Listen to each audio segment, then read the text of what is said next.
quotes, infused with the scent of potpourri, films we commit to memory.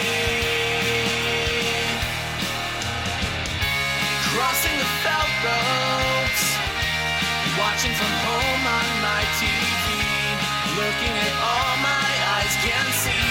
They tell me I view obsessively. Hello and welcome to The Obsessive Viewer, a weekly podcast reviewing 2 new or recent release titles every episode with an occasional free-for-all segment at the end that we call Potpourri. I'm your host, Matt Hurt, and you can find more of my work, including my written reviews, full episode show notes, and the complete backlog of our episodes and spinoff podcasts at obsessiveviewer.com. You can also follow me on Letterboxd and other social media platforms at the username of Obsessive Viewer. And if you'd like to support us and get access to hundreds of exclusive episodes, you can join our Patreon at patreon.com/obsessiveviewer. Listeners on Patreon got early access to this episode, as well as an OV B-roll recording where my guest and I discussed movies and Mark Maron's podcast and a bunch of other random stuff. So that is at patreon.com/obsessiveviewer. I am also posting more and more stuff over there. Will be by the time you guys are listening to this. Once again, you can sign up patreon.com/obsessiveviewer.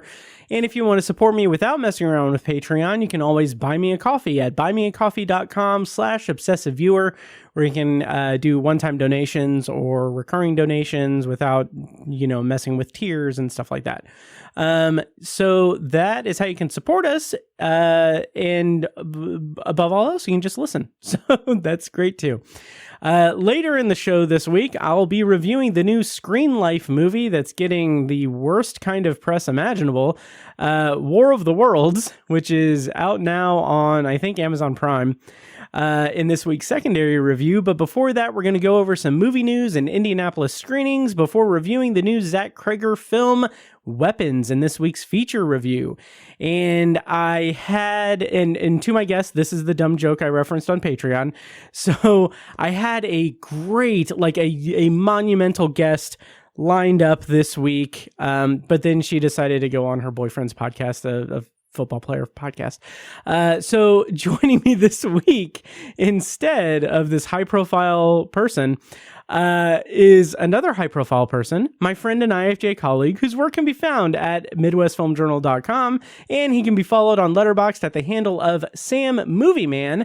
It's Sam Watermeier. Welcome back to the show, Sam. How's it going? And how's it going? Well, I'm no Taylor Swift, apparently. I'm under legal obligation not to acknowledge that name as the potential guest. Right. But eventually she'll read those DMs. So anyway. I'm good, man. Thanks for having me. It is always a pleasure to be on the show. Yes, it is a pleasure to have you. And I'm so excited to talk Weapons with you because this movie, I feel like we're going to get it's I've been thinking about it nonstop and I'm really excited to chat with you about it. But what you have done recently, over at Midwest Film Journal, of course, you reviewed I Know What You Did Last Summer. You also reviewed The Bad Guys 2 and Weapons. The Bad Guys 2, how was it compared to The Bad Guys 1? And should I make an effort to go see it? It's fun. I don't know if it packs the same punch as the original one. I think it kind of depends on you being a fan of the original. I know that's not an earth-shattering thing to say about a sequel, but sure. I'm not so sure that it works really well as a standalone movie. Mm-hmm. I think it kind of works if you've gained affection for these characters, which I have. One of my heroes, Mark Maron, plays Mr. Snake, and a lot of my interest in these movies lies in his involvement in them. Mm-hmm. For those who know him, he has kind of a cranky personality. So to see him To see him translate that into animated form as a snake is, quite a delight, I think, as a hardcore Marin fan. This one is pretty cool because the bad guys go to space, which leads to some pretty impressive action sequences. And really crisp, vivid animation. Mr.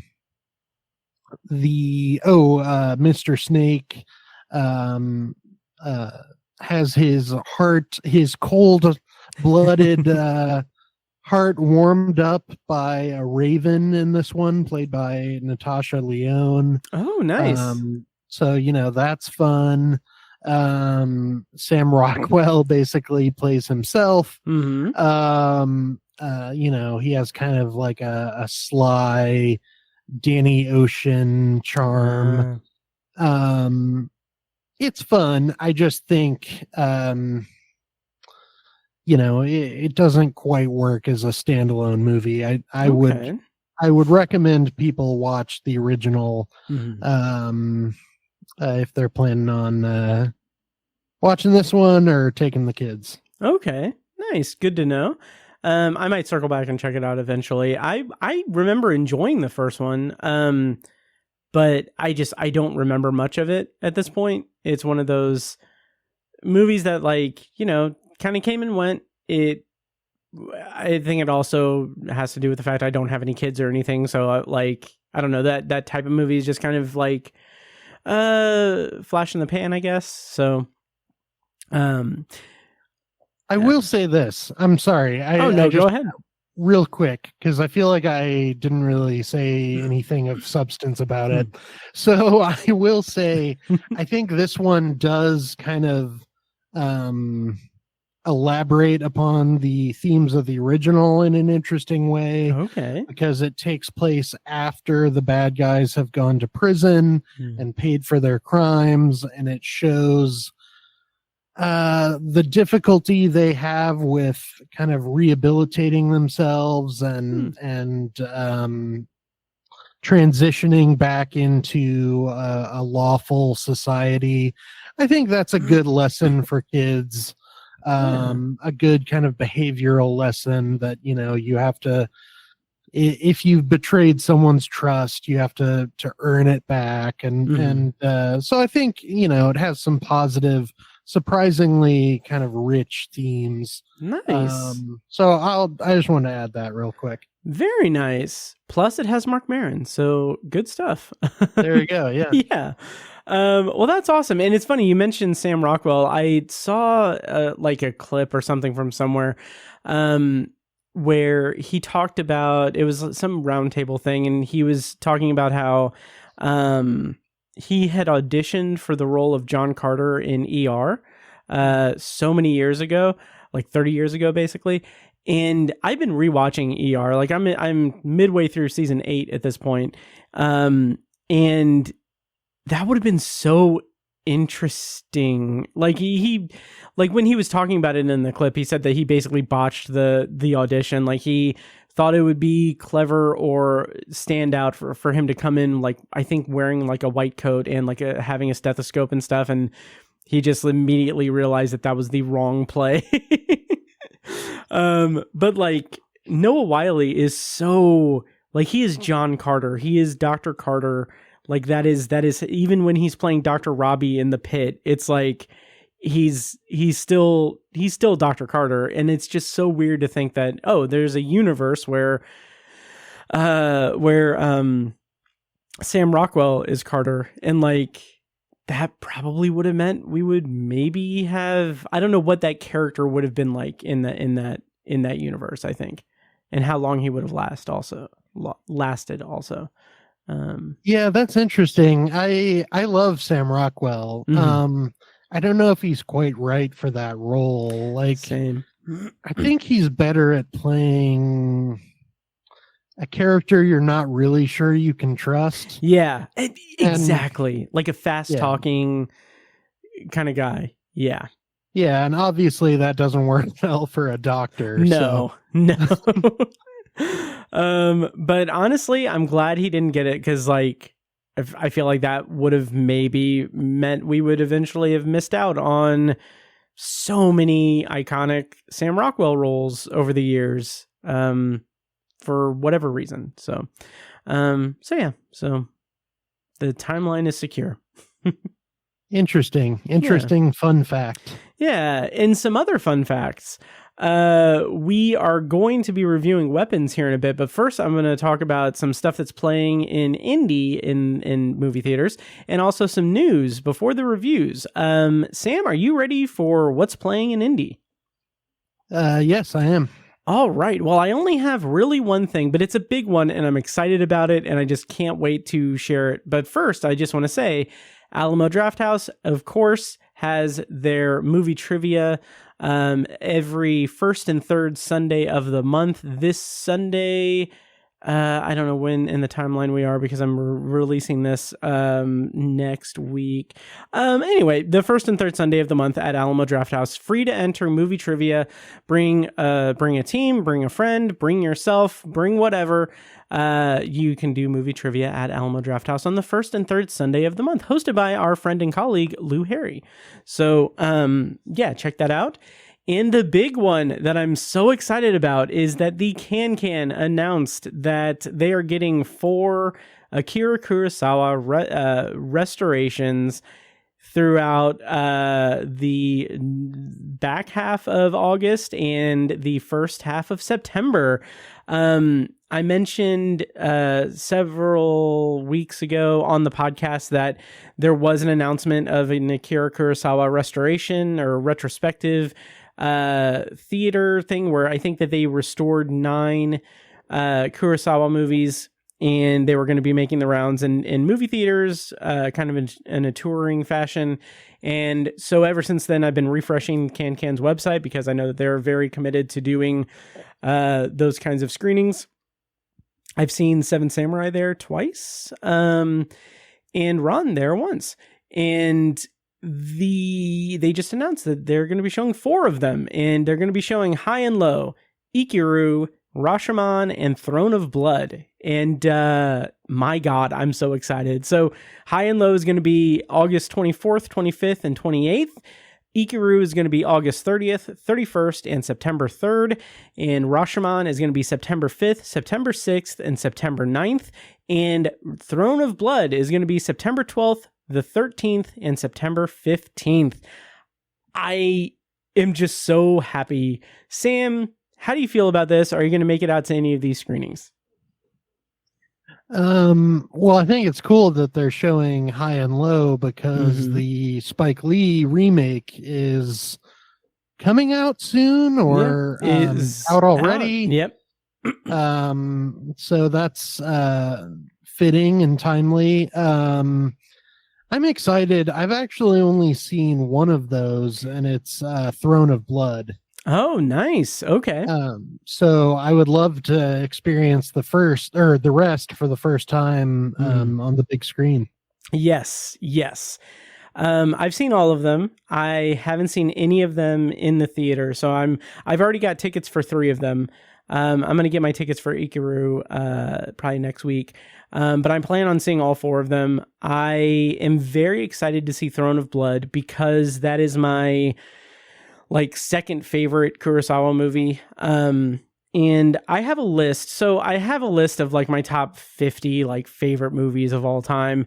And of that list, of my top 10 or top 25, I have a list of movies that are on my all-time top 10 list that I haven't seen in the theater. And so earlier this year, I was able to scratch 7 off of that list because I saw 7 in IMAX. And I could have scratched Tommy Boy off of that, but I didn't go to that screening at Alamo, unfortunately. And also I could have had the potential to scratch the Shawshank Redemption off of that list because that's playing at the Can on September 13th. Or September 17th, but that is also the same day as the Blink-182 concert I'm going to, so can't really make it to that one. But anyway, Throne of Blood is on that list, and I'm so happy that I'm going to get to be able to take that off of that list and see it in the theater. I can't wait. I'm so excited. I'm going to need to see that list. Oh, yes. Is it on Letterboxd? It is a private list on Letterboxd. You will be giving me access. Oh, absolutely. Absolutely. I can just read the list here on the show real quick once I pull it up here. I think it's a private list at least. I know I just had it. I don't know. But anyway, I know that there are some movies on there that I'm probably not going to get a chance. Oh, there we are. I have 7 movies on the list. Movies from my top 25 all-time favorite movies list that I have not seen in the theater. Number 7 is Throne of Blood, which I will be rectifying. And then the next one is Ex Machina. And the next one is Sunshine, which, God, I want to see Sunshine in the theater, but I don't know when it'll ever be playing in a theater. And then I've also got Children of Men, The Great Dictator, Tommy Boy, and The Shawshank Redemption. So I feel like you have a decent chance of seeing Children of Men at some point. I think so too. I feel like I could have seen it at some point, but again, my schedule didn't work out or something. But yeah, so that's the list. I'm trying to think of which one is the least likely for you to see in a theater. Yeah, I would honestly Sunshine, maybe. Yeah, I would say Sunshine just because I feel like that's. I mean, it's great. I love it. It is one of my favorite movies. It's one of the movies I've watched the most times, according to Letterboxd. But I feel like it's too much of a cult following for it to be justified as a repertory screening or whatever. But I have watched it 19 times. Oh, wow. Yeah, since 2008. Yeah, because it came out on DVD January 11th, 2008.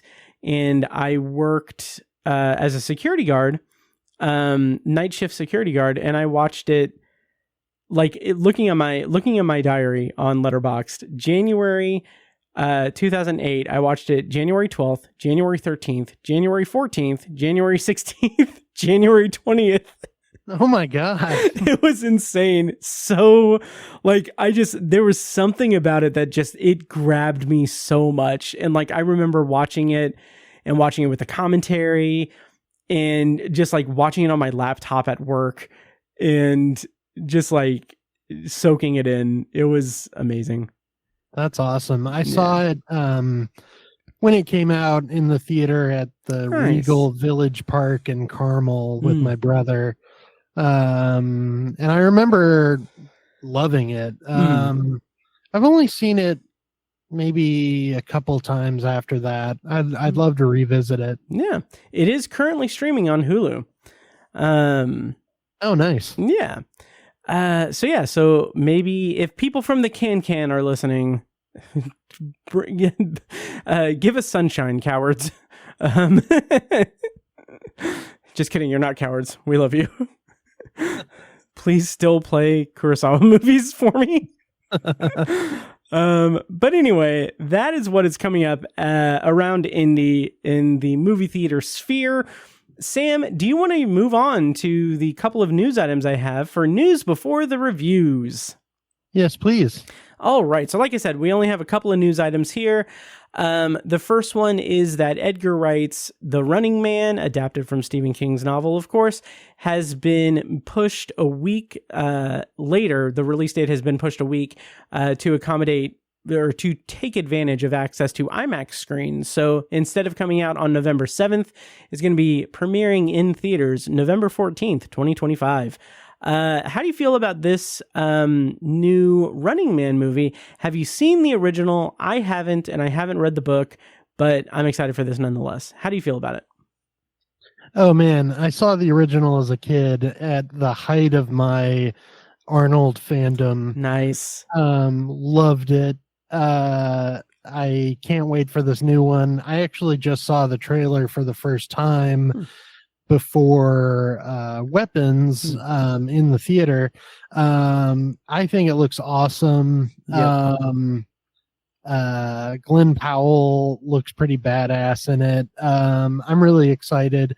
That's cool that it's being pushed for an IMAX release. I think it's really cool. I love this sort of like IMAX renaissance that we're experiencing right now. Yes, I do too. I love it, and especially with like we also have Dolby and 4DX and all of that stuff. Like the premium stuff is actually, I'm so glad that here in the year 2025, those are like the big premiere things, and that like 3D isn't the thing.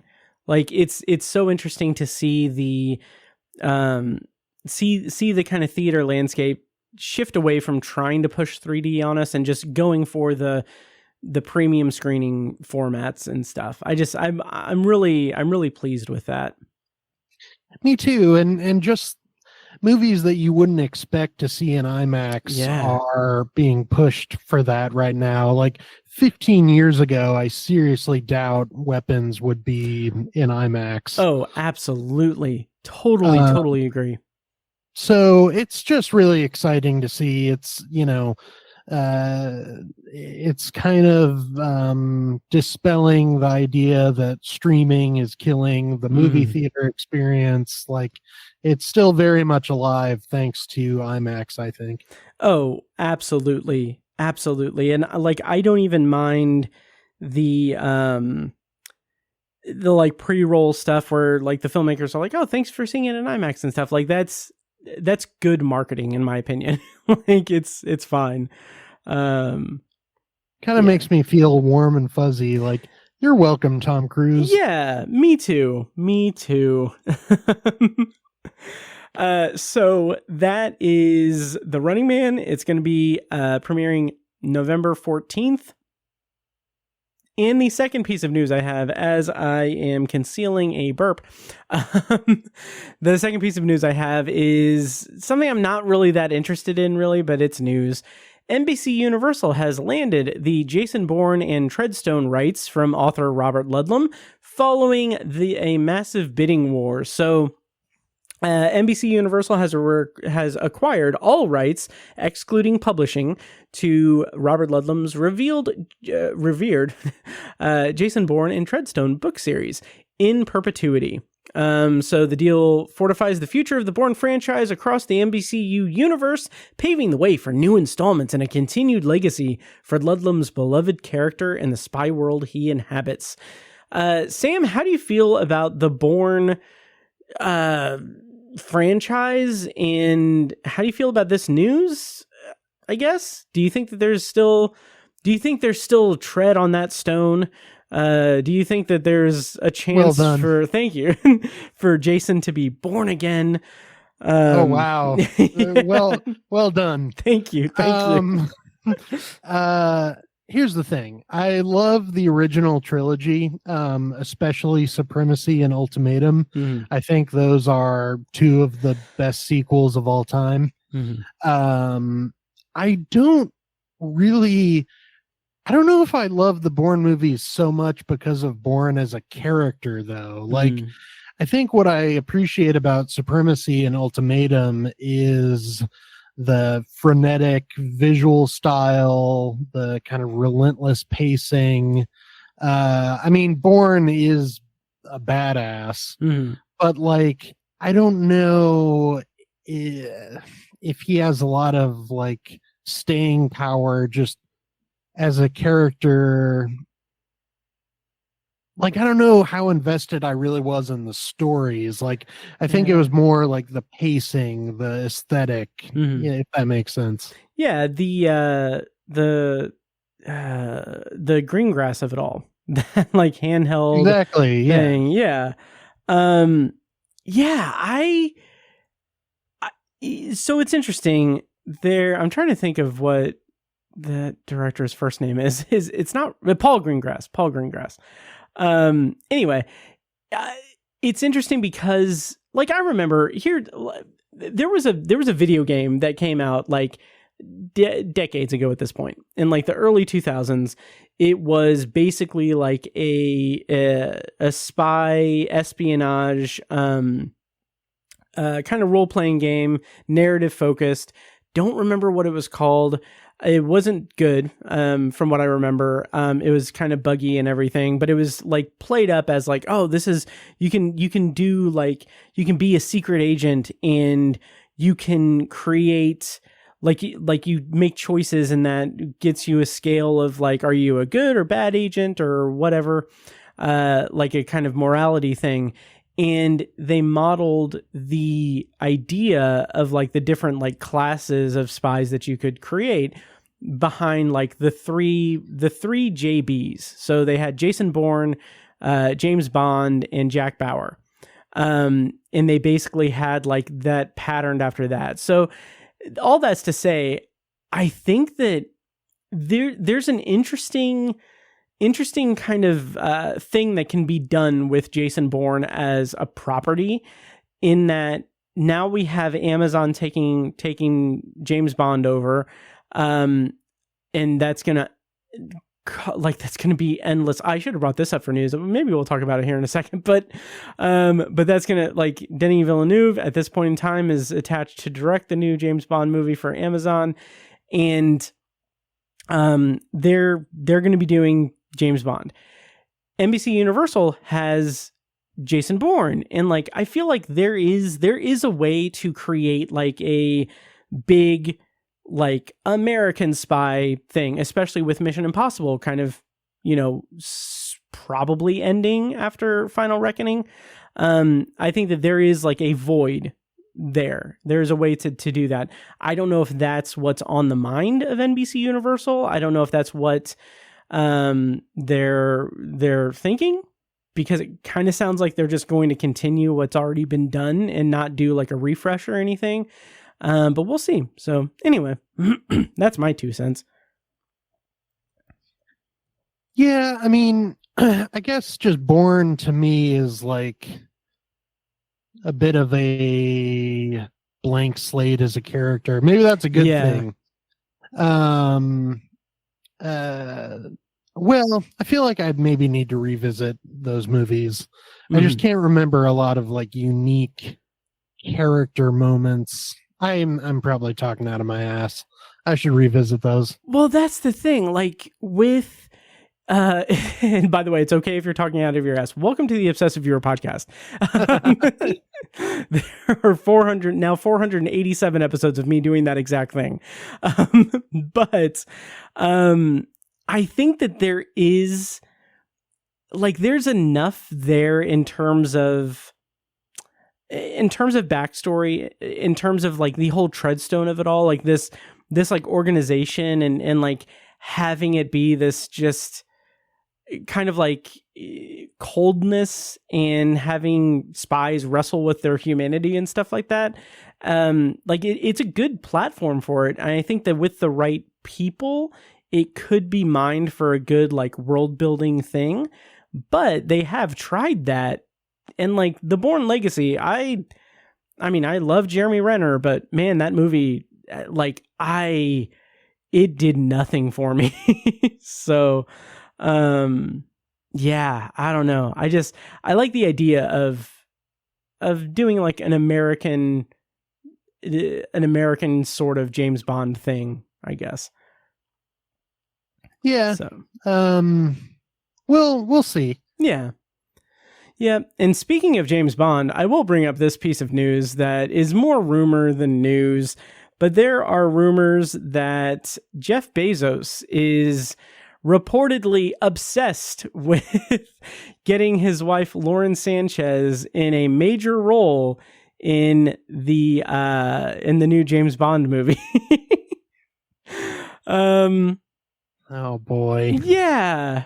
So there was a really funny tweet that was like, it said something like, it said that within the next 6 months, we're going to hear that that Denis Villeneuve has left the project due to creative differences.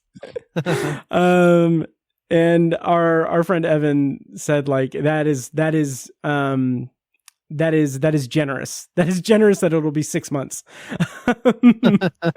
So yeah, I don't know. How Does she have any acting experience, or he just thinks she's a natural born talent? I do not have the slightest clue. All I know about Jeff Bezos and Lauren Sanchez is that he rented out Venice for their wedding or whatever. What? Yeah, like I think it was Venice. Like basically, like there, like was able to basically rent out the entire city so that they could have their wedding. It's stupid. Yeah. So, that's billionaires be billionairing. That could have like fed so many people. It really could have. And I'm sure it did with, foie gras bullshit. Expensive ass stuff. Yeah. It's something. But if we work really hard at our very low paying jobs, and just fill our lives with so much stress, we can maybe see a picture of their wedding. Yeah. Yep. But anyway, yeah, that's just a very depressing window into potentially the goings on behind the scenes with the new Bond movie. Again, that is rumored. There's not been any like confirmation of that, but just the idea that we live in a world where that could potentially be possible is a little disconcerting. Well, it's almost equally depressing that one of the major names thrown around for Bond was Aaron Taylor Johnson. That's true. Yes. Absolutely. I don't think he's terrible. I just think he's kind of a nothing burger. Exactly. Yes. Like he never really like stands out. I think he gives like serviceable performances. Yeah. In serviceable in those small chunks, like in Nosferatu or even 28 Years Later. Like he's more prevalent in 28 Years Later than he was in Nosferatu, but it's not really his movie. And like, I think that he works best in that function. Yeah. Like I wouldn't really call him like the lead of 28 Years Later by any means. Like, Alpha's the lead with that attribute. That's amazing. Like it's here's how I'll describe his acting. It's fine that he's there. Mm-hmm. It's fine. Exactly. It doesn't disrupt anything. No. But yeah, anyway, that's basically all the news that I have this week for the show. I'll put links to all of this stuff in the show notes of this episode, as well as links to the Can, where you can also score tickets to the Akira Kurosawa movies that are playing there. High and Low, Ikiru, Rashomon, and Throne of Blood. So hopefully I'll see you there. So anyway, Sam, are you ready are you locked and loaded to get to our review of Very weapons? Good. Thank you. Yeah, man. Let's do it. Nice. All right. So we're going to do a feature review of weapons. We're going to do a non-spoiler and spoiler review. When we switch over to spoilers, we will give a heads up, and I will play a clip from the trailer, and then we'll do spoilers. If you want to navigate around that and check then just check the show notes for timestamps to navigate around spoilers or to jump to the secondary review. Whatever you want. Also, those show notes are available at obsessiveviewer.com/OV487. And so, yeah, let's go into our non-spoiler review of weapons. Weapons is currently in theaters. It was released on August 8th. The director and writer is Zach Cregger. The cast includes Julia Garner, Josh Brolin, Benedict Wong, Austin Abrams, Alden Ehrenreich, and Carrie Christopher. And the premise, according to IMDb, is when all but one child from the same class mysteriously vanish on the same night at exactly the same time, a community is left questioning who or what is behind their disappearance. So, Sam, this is Zach Cregger's next directorial effort after he just blew a lot of people away with Barbarian a couple of years ago. How were you anticipating this? I know that it was high on both of our just like looking forward to lists. We were very much looking forward to this. How was your anticipation, and how'd you feel about Weapons? My anticipation was very high, and it was mostly because of the marketing campaign for this movie. I saw and enjoyed Barbarian, but I gotta be honest, the premise for this one hooked me. Actually, the first images that were released really hooked me. The ring cam footage of the kids running out into the night, and I think there was some footage released on YouTube. It was just like a loop of I think it was like 2 hours of footage, like ring cam footage. God, that's awesome. Yeah, and I watched a little bit of that, and then this kind of Blair Witch-esque website went up for the movie, sort of fashioned like a community newsletter. I think it was called maybrookmissing.com. Yeah. This movie just had an amazing marketing campaign, and it got me hyped up in the same way that Longlegs did, just by really reeling me in with the sense of mystery. And I gotta say, it totally lived up to the hype for me. I think this movie just has a moment, just creates a moment to moment feeling of discovery. I was just on the edge of my seat the whole time, waiting for revelations, not only in regard to the horror elements, but in regard to the characters, the town itself. I think it works as well as a character ensemble drama as it does a horror movie. I just absolutely loved it, and it's one of my top 5 favorite movies of the year at the moment. Very nice. I'll echo all of those things. And it is maybrookmissing.com is that kind of viral marketing website, basically. But yeah, I was so looking forward to this movie because of those, just like the very confident way that it was marketed as a mysterious, creepy movie. Like, the tone is amazing in all of the marketing materials. Like you said, it very much harkens back to the way that Longlegs was promoted, and that kind of a similar sort of feel and vibe as Longlegs.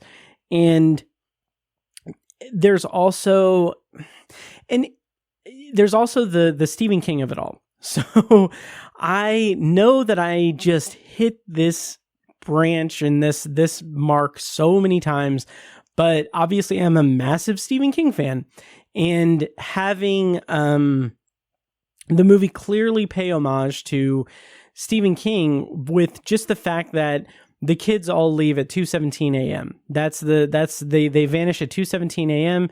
2:17 is the hotel room number in The Shining, the book. So that is clearly that's clearly a Stephen King homage. And also, by the way, I love that they had 2:17 p.m. showings as part of that kind of that thing. I really love that that kind of special thing that they do there. But my biggest takeaway from this movie, and the thing that I feel like is the secret sauce of this movie, is that it feels like tonally and structurally and character-wise, as well as community-wise, it really feels like an absolute homage and love letter to the best kind of Stephen King novels that I've read. Those where the characters are focused are the main focus. When those characters are fleshed out and their interpersonal problems, their idiosyncrasies, the issues that they have are what bring the reader, and in this case, viewer, into the atmosphere of the community as a whole. Like, that is the bread and butter of this movie, is having this small community just dealing with this ongoing tragic mystery that has not been resolved, hasn't been resolved at all, like not even scratched the surface of resolving it, but telling us that story through these different characters in these different like vignettes, and having that paint the picture of what the town is going through, as well as what these characters are going through, each of their motivations, each of their viewpoints, and doing it in such a way that doesn't, it's not necessarily that it holds our hand. It's just, it leads us down a path, and then each time it leads us down a path, and then it switches that path on us by revealing that, like, oh, we were actually on this path, not this path. Like this path that you thought we were on, we're actually on this entirely different one. And that's recontextualizing everything that you saw in the previous path. And like, I love that style of narrative, that narrative choice, and the way that it creates just this vivid umbrella of the mood of the town. It's masterful, in my opinion. So, yeah. Yeah, I think that's beautifully said. And it not only reels you into the mood of the town, but I think what's interesting about the movie is that it takes this tragic, mysterious event and kind of conducts an audit of the town, kind of looks into the flawed nature of the characters and shows that maybe this wasn't a safe place to begin with, given how secretive everyone is, how reckless everyone is. So I think that's interesting to show how like the foundation of the town is kind of rotting. Yes. And like that's one of a few things that led to this mysterious disappearance of children. Yes. And in the way that just permeates through the entire story, like the movie begins with this voiceover narration saying that, you know, it's been a month since this happened, and this is where the story really starts. And there's no like leads on where these kids are or what happened or anything.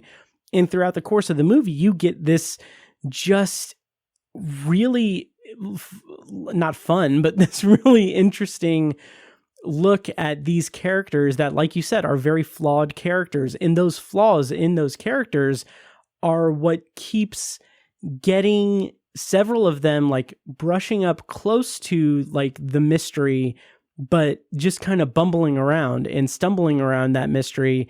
But their flaws are what prevent them from like uncovering what is going on. And I think that paints such a bigger picture of the community as a whole, because since it's been a month into this disappearance and everything, you see like the memorials or the vigils outside the school, and says like Maybrook strong, but it's not strong. Like Maybrook is not a strong community because all of its adult inhabitants are up their own asses, or they're dealing with their own stuff. And because of that lack of like community strength, they're not finding the kids. They're not able to crack this case because all of these characters are so flawed and so dealing with their own things. And what I love about that as well is that Zach Cregger paints those characters in such a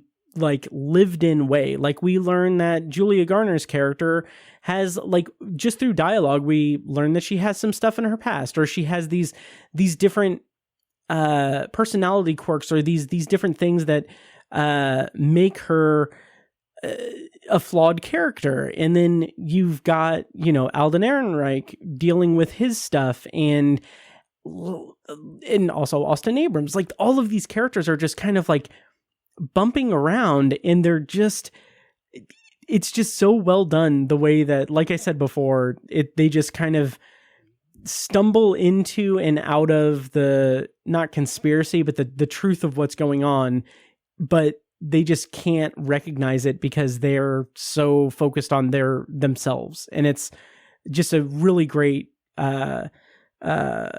microcosm of the community as a whole. So I love that. The storytelling is great. Yeah, and I think maybe this is a good time to mention it, but I'd love to bring up the personal inspiration behind the movie for Cregger, that kind of explains some of the flaws of the characters. He said that he started writing this movie after losing his longtime friend and creative partner Trevor Moore. And one thing that's kind of eerily interesting is that Trevor Moore died 4 years ago, the day this movie was released. Oh, interesting. And he also died around 2:30 in the morning. Oh, wow. Yeah. Okay.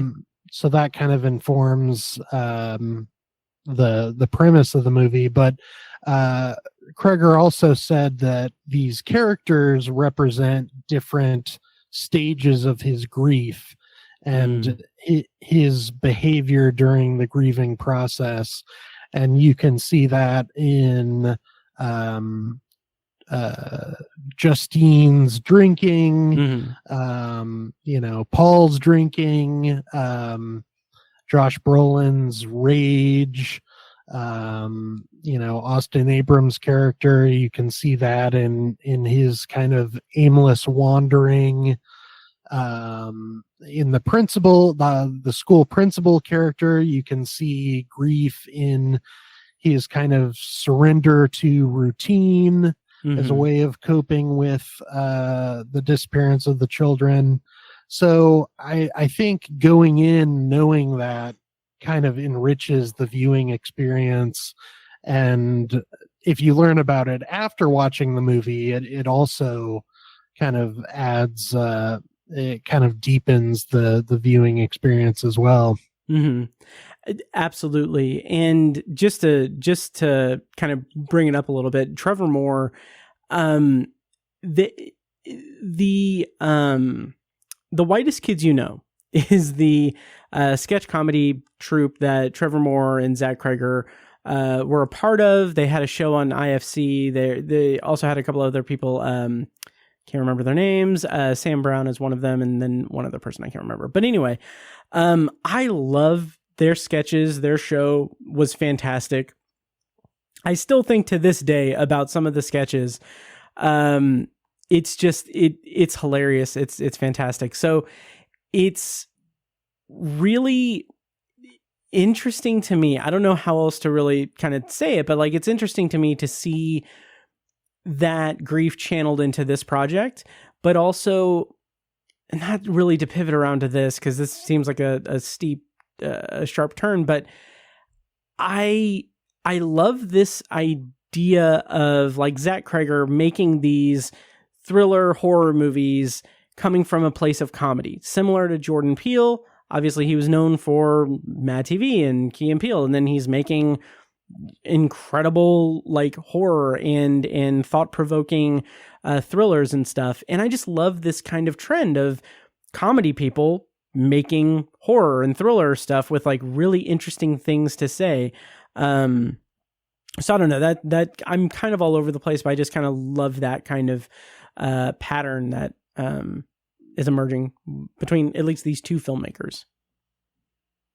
Yeah, definitely. And I would say Cregger is on his way to a shift toward horror that's as impressive as Jordan Peele's. Yeah. I almost think it's a bit of a shame that he's going on to do Resident Evil. I was just going to say that. Yeah. Because I would love to see him explore this genre in more original ways. Yeah. And I would hate to see him kind of sucked into the Hollywood machine, but we'll see. So yeah, I agree. At the very least, at least Resident Evil is still in that same kind of genre. It's not like he's taking on like, oh, the next Marvel movie. So like there's that, but also, yeah, I would love it if, you know, he just continued doing what he was doing. So maybe he'll just get the paycheck for Resident Evil and then we'll come out with, you know, another original Cregger joint. Yes, hopefully. Yeah. There's also a very a touching kind of tribute to Trevor Moore in this movie that I didn't recognize. But there's a shot of 7 hot dogs on a tray, and I meant to pull the clip from the sketch, but I didn't. But basically, there's a sketch where Trevor Moore's character, I think, is a doctor, and he's talking to one of the other guys, and he's saying like, "How many hot dogs do you have a day?" And he's like, 7 hot dogs. 7, that's too many. Like, that's too many hot dogs in a day or something like that. And it's just a nice, like, loving, like, visual reference to that. Yeah. But I love Trevor Moore. He was great. So, but anyway, back to weapons. What else can we say in non-spoilers? How did you feel about it in terms of horror/thriller? Like, did it horrify you or thrill you? Oh yeah, definitely. Thankfully it doesn't really rely on jump scares, although it does have a few great ones. Yeah. It obviously we'll share this for spoilers, but it has a twist toward a particular genre of horror that I really enjoyed, or subgenre, I should say.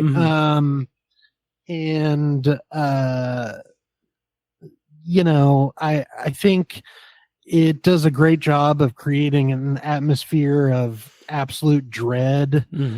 It reminded me a lot of Prisoners in that sense. Yeah, which was one of the influences that he had. Yeah.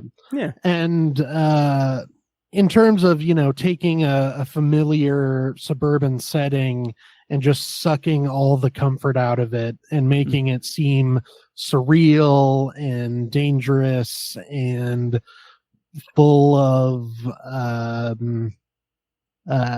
you know, untrustworthy people. Yes. You know, it gives you this sense that like not even the teachers can be trusted. The town's authority figures can't be trusted. You know, Alden Ehrenreich's cop character is just a total mess. You know, Josh Brolin is seemingly the like well-adjusted parent, but he's really not very well adjusted at all. Right. It just, and I think Prisoners does the same thing with Hugh Jackman's character of, you know, seeming like a you know, strong father figure, but he is an absolute nightmare as well. And you know, the Jake Gyllenhaal cop character in that is like kind of a strange mess. It just I thought it did a great job of establishing like a really surreal atmosphere and filling the world of the movie with really rich characters. Yes, absolutely. And having those those characters, the way they interact with each other is great, because that also goes into the whole discomfort of suburbia, that kind of just spinning that small community comfort on its ear, because there's no comfort in the small community. It's not, they're all dealing with this traumatic thing, and they're not dealing with it as a community. They're dealing with it in isolation. And it's such a great way to go about it. And as far as that twist into another subgenre, I really love that for reasons we'll talk about in spoilers, but it's just, I feel like that is the strength of that lies in what the movie is saying about community and about this small town and how it has failed its kids and failed to be a community, failed to rally to get the kids. It's such a unique movie for me. I found it really fascinating. I've heard it compared to, or I've heard it discussed as kind of like an allegory for the pandemic era, and sort of how adults screwed that up for younger generations by not behaving properly in a crisis situation. I think that's interesting. I think you could view it as an allegory for just the past 5 years in general, in terms of how the supposed adults in the room aren't really acting as such. There's a great line from the little girl narrator when she says something like the adults of the community met at the school to learn how to be sad together or whatever. Yeah. I thought that was great. It had kind of a sardonic wit to it. It just, I thought that was a great way of emphasizing just how helpless these adult characters are, and how, like you said, they're kind of bumbling through this mystery.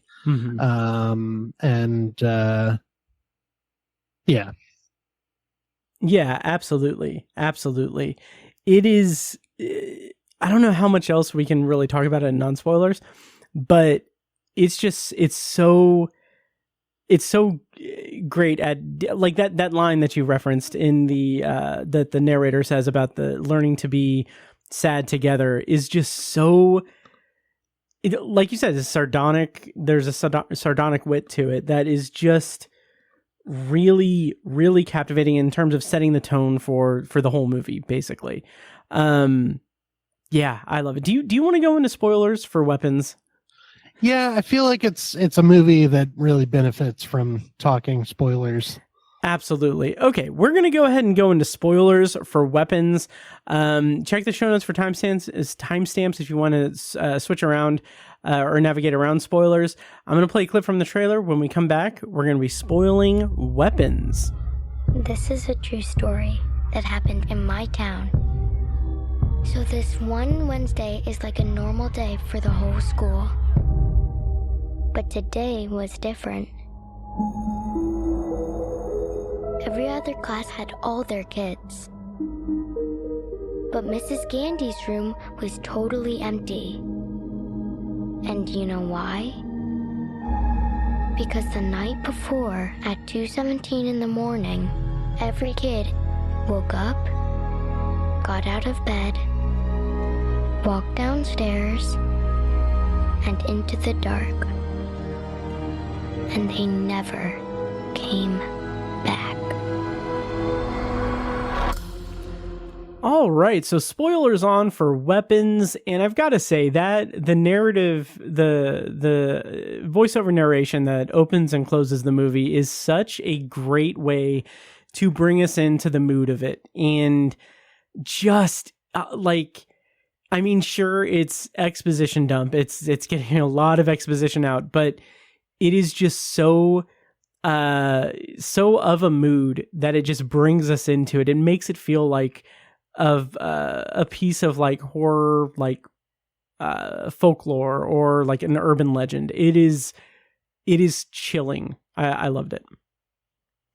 Oh yeah, the little girl's narration is great. I think your description is perfect. Yeah, it's like a kind of like a dark fairy tale or something. Yeah. Oh, absolutely. And I'm sure we'll jump around in spoilers and everything, but I wanted to mention really up top of spoilers is one of the biggest takeaways I have of this movie is, in addition to it just being how the community failed to be a community, is also the way that the characters are so deeply flawed and the way that the story tells us of these flaws. Like what I was talking about in non-spoilers about us being led down a certain path, and then the next segment shows us that, oh, we weren't actually on that path. We're on this path.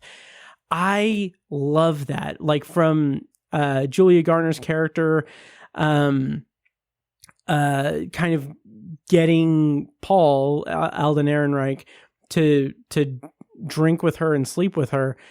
And just like seeing that from his perspective, where he lied about being on a break with his girlfriend and how he's actually like they're trying to conceive a child and he's clearly not happy, but he's also being sober, and like just seeing that, having that kind of in a way set a certain tone for how the movie progresses through having these like switching around of perspectives and having us just reconsider the things that we saw before in ways that aren't tied to developing the plot, but instead tied to developing the characters and therefore developing the community and the flaws of this whole like Maybrook town.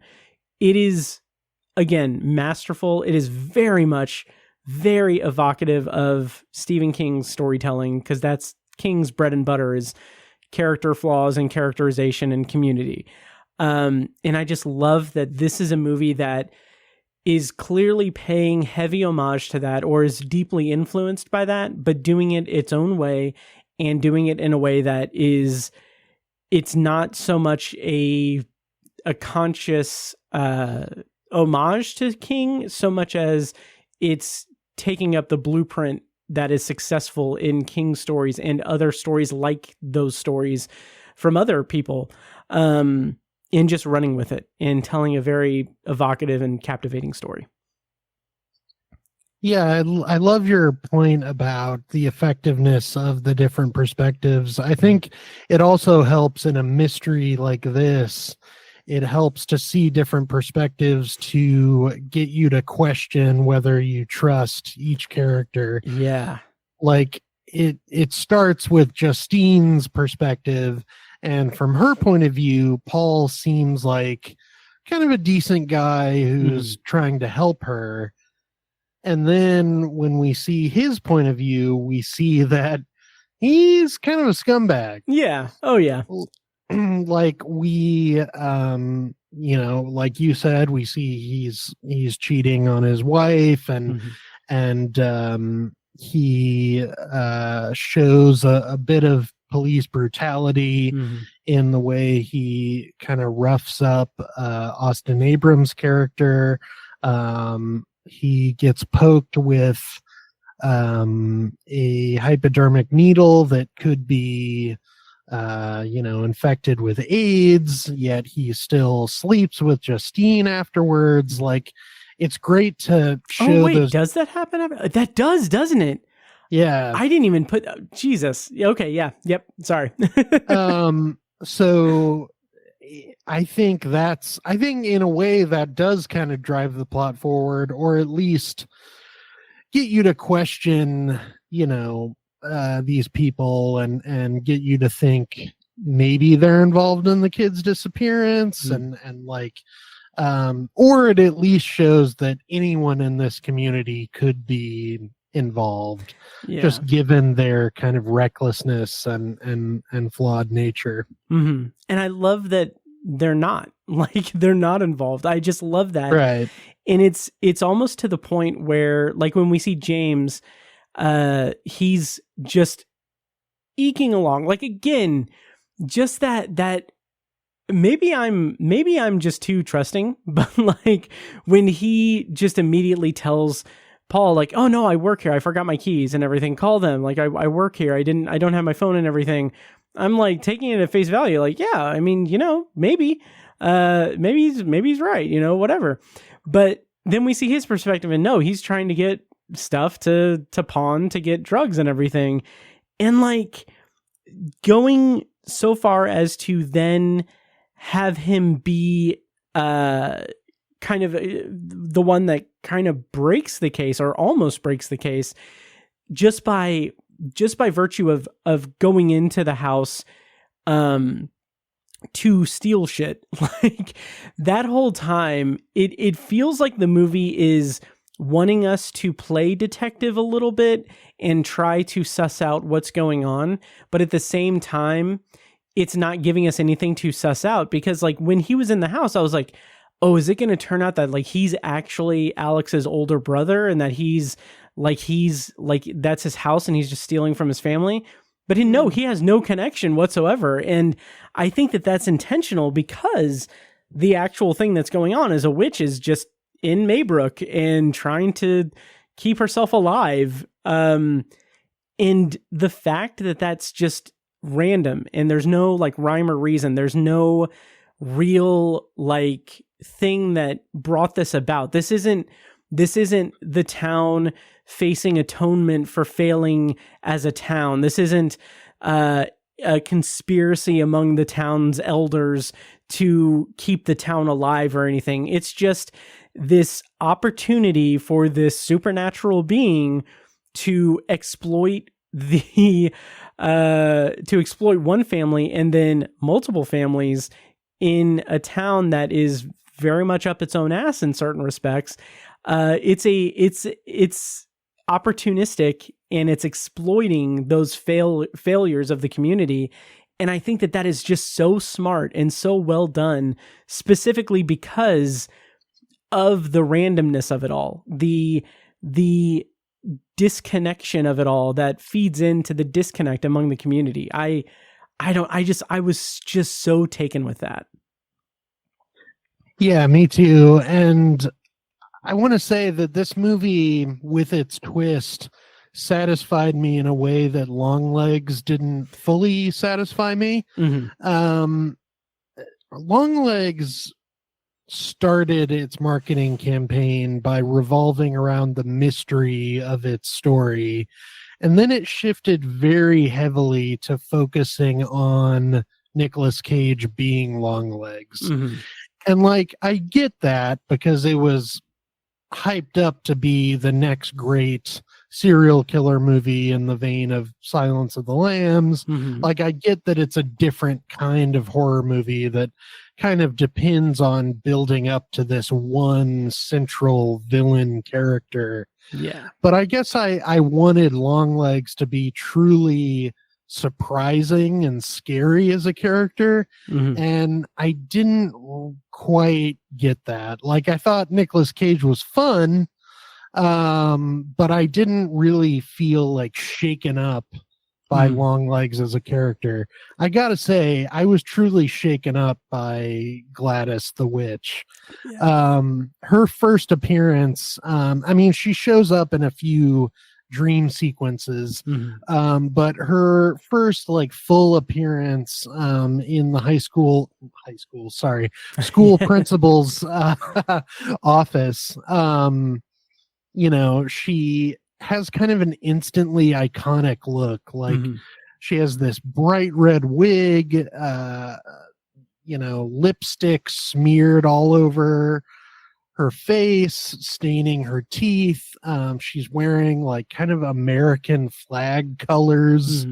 Very like flamboyant and like big. And not to interrupt or anything, but just really quick, I love that kind of aesthetic that she has.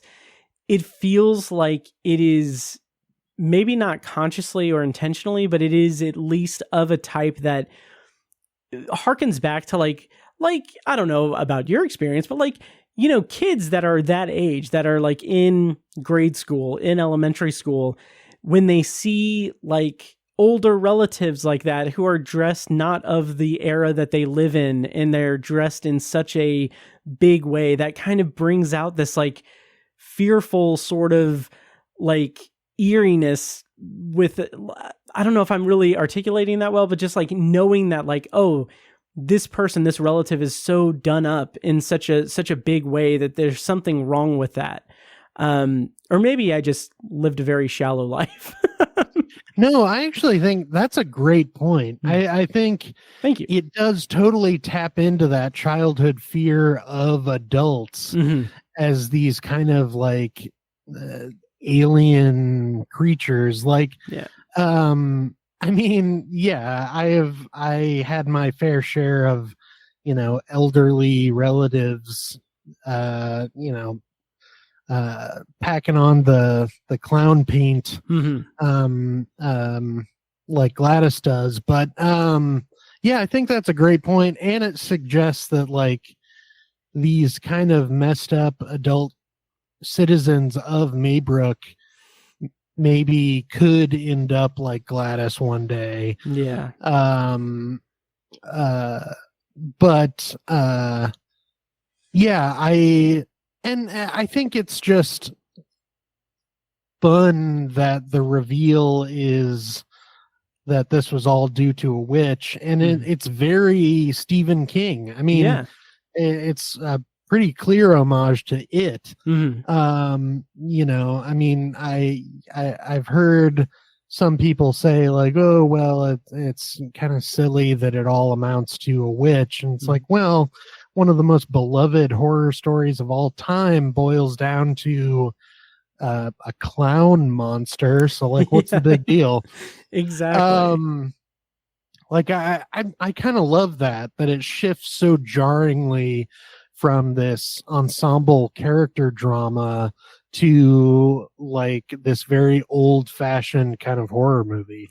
Yeah, and that's one of the great things about it for me too, is that shift is it's not done in a winky way or anything. It's not like Zach Cregger is trying to pull one over on us. It's just that he's presenting this story as this semi-mystery, but also he's presenting it again with the focus of the characters, and it just happens that the resolution or the truth about what's going on really has nothing to do with anyone. It's just this thing of opportunity. And I also, to go back to the adult scaring children thing, it just reminded me that one of the early like first episodes of Rugrats on Nickelodeon was Tommy's aunt coming to visit and him misunderstanding and thinking that she was a giant alien ant, and being terrified. And I remember, and I remember her being like that same kind of like adult, like in terms of the cartoon, like having like a big, huge, like blue hair wig and like makeup and stuff, and like scaring Tommy. So like, yeah, so there is precedent. But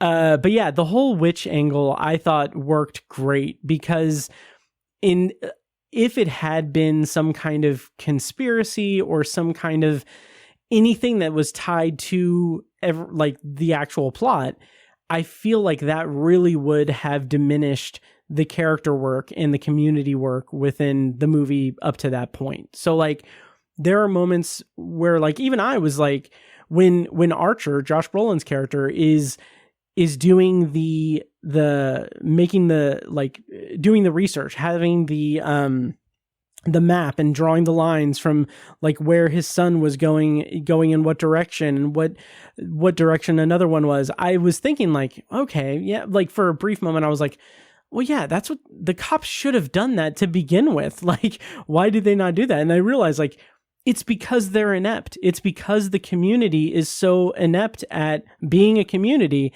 And that's even further characterized with Archer going to the other family and asking to see the footage, and like even in that scene where he's talking to the wife of the couple, he's like, I don't know why I haven't seen it. Like why we haven't gotten together. Like he introduces himself to her, where they're both parents of children that have gone missing for over a month and they don't know each other. And that is just such a big window into the failings of that community. And like what I feel is the main crux of the movie and how it is painting this picture of a community that's failing in terms of protecting its children and being a community.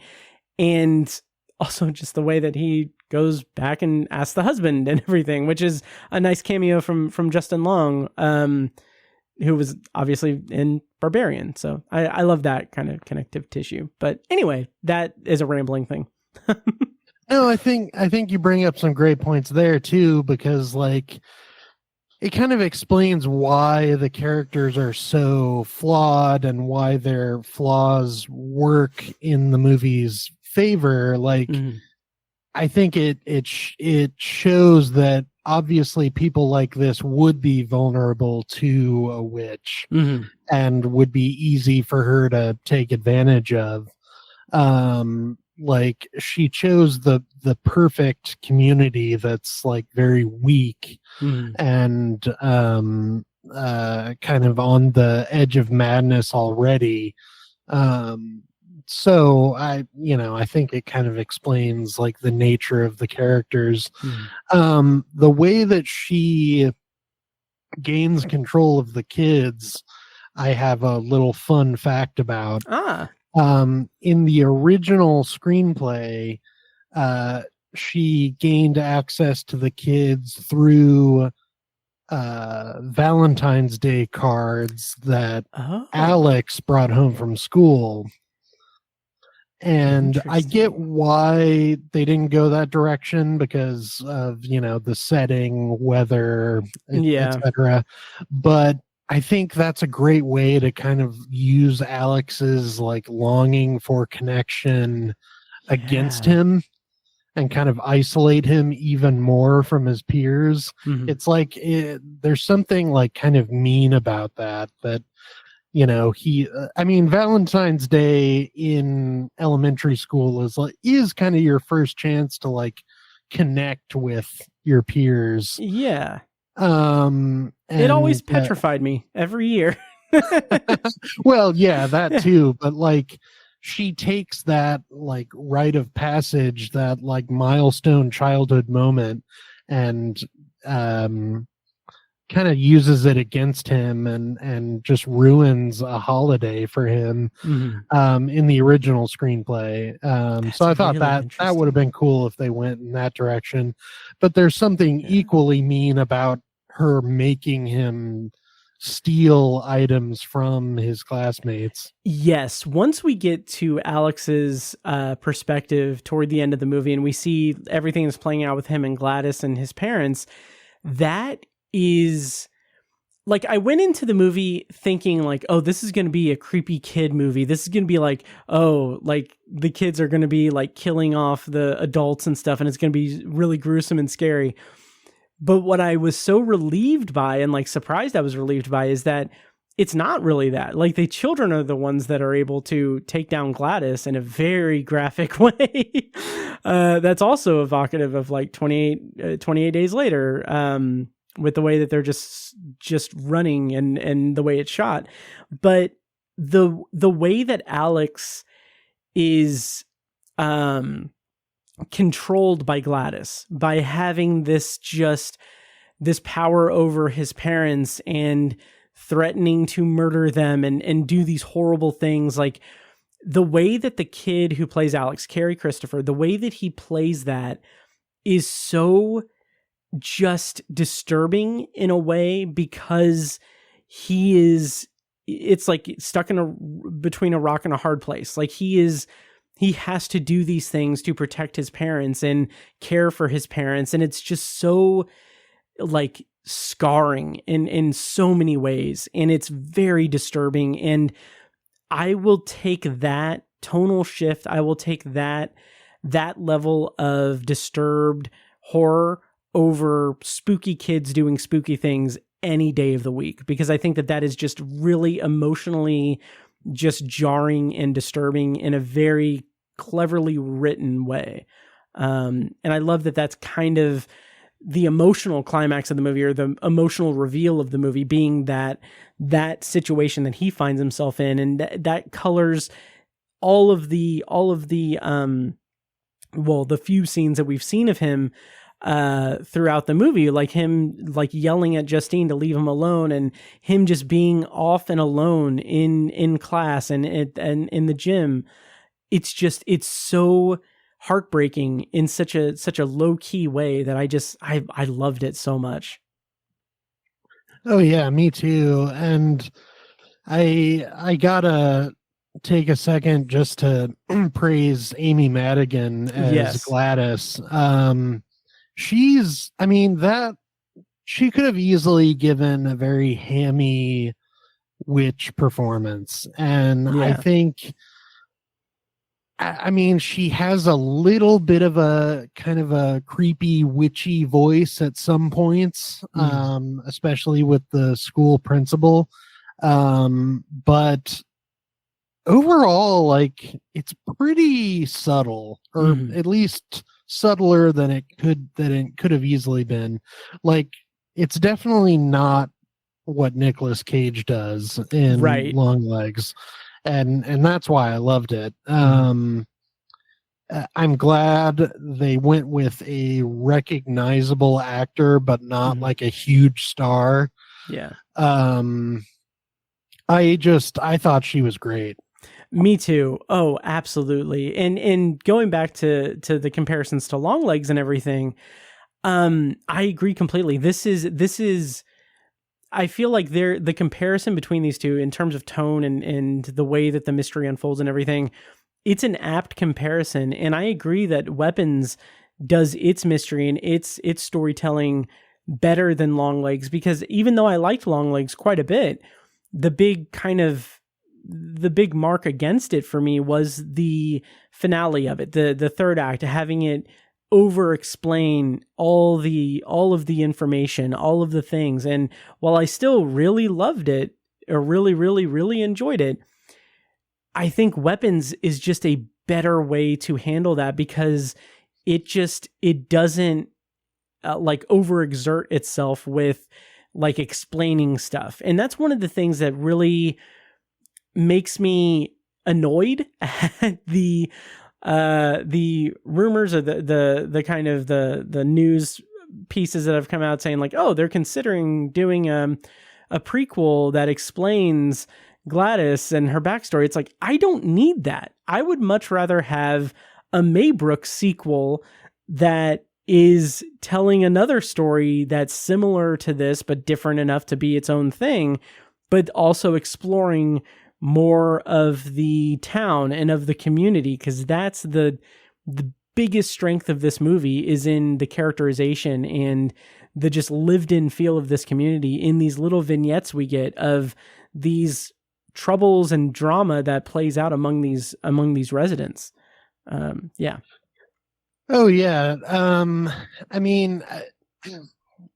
Although you do get information about how Gladys uses her powers and, how she weaponizes people, there's still a lot of mystery there. Like, you don't really know where she came from. You don't really know, as a witch, like how long she's been around. Right. You don't really get a super clear sense of like how these kids are giving her energy. You just kind of see her hair growing back and stuff like that.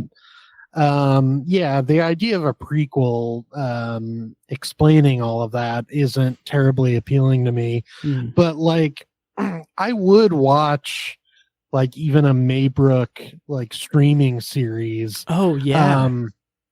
Because like, as I've said elsewhere, like, I would watch a whole movie of James just wandering around in the rain. Yes. And just like stumbling upon shit. Like, I would love that. Like, this movie does such a great job of world building and kind of immersing you in its world. and in its characters. And like they have their, like you said, like they have their own juicy dramas. Like all the relationship stuff between Justine and Paul is great. I would have watched a whole movie just about that. Like, Archer as a character is great. I would have watched a whole movie about him.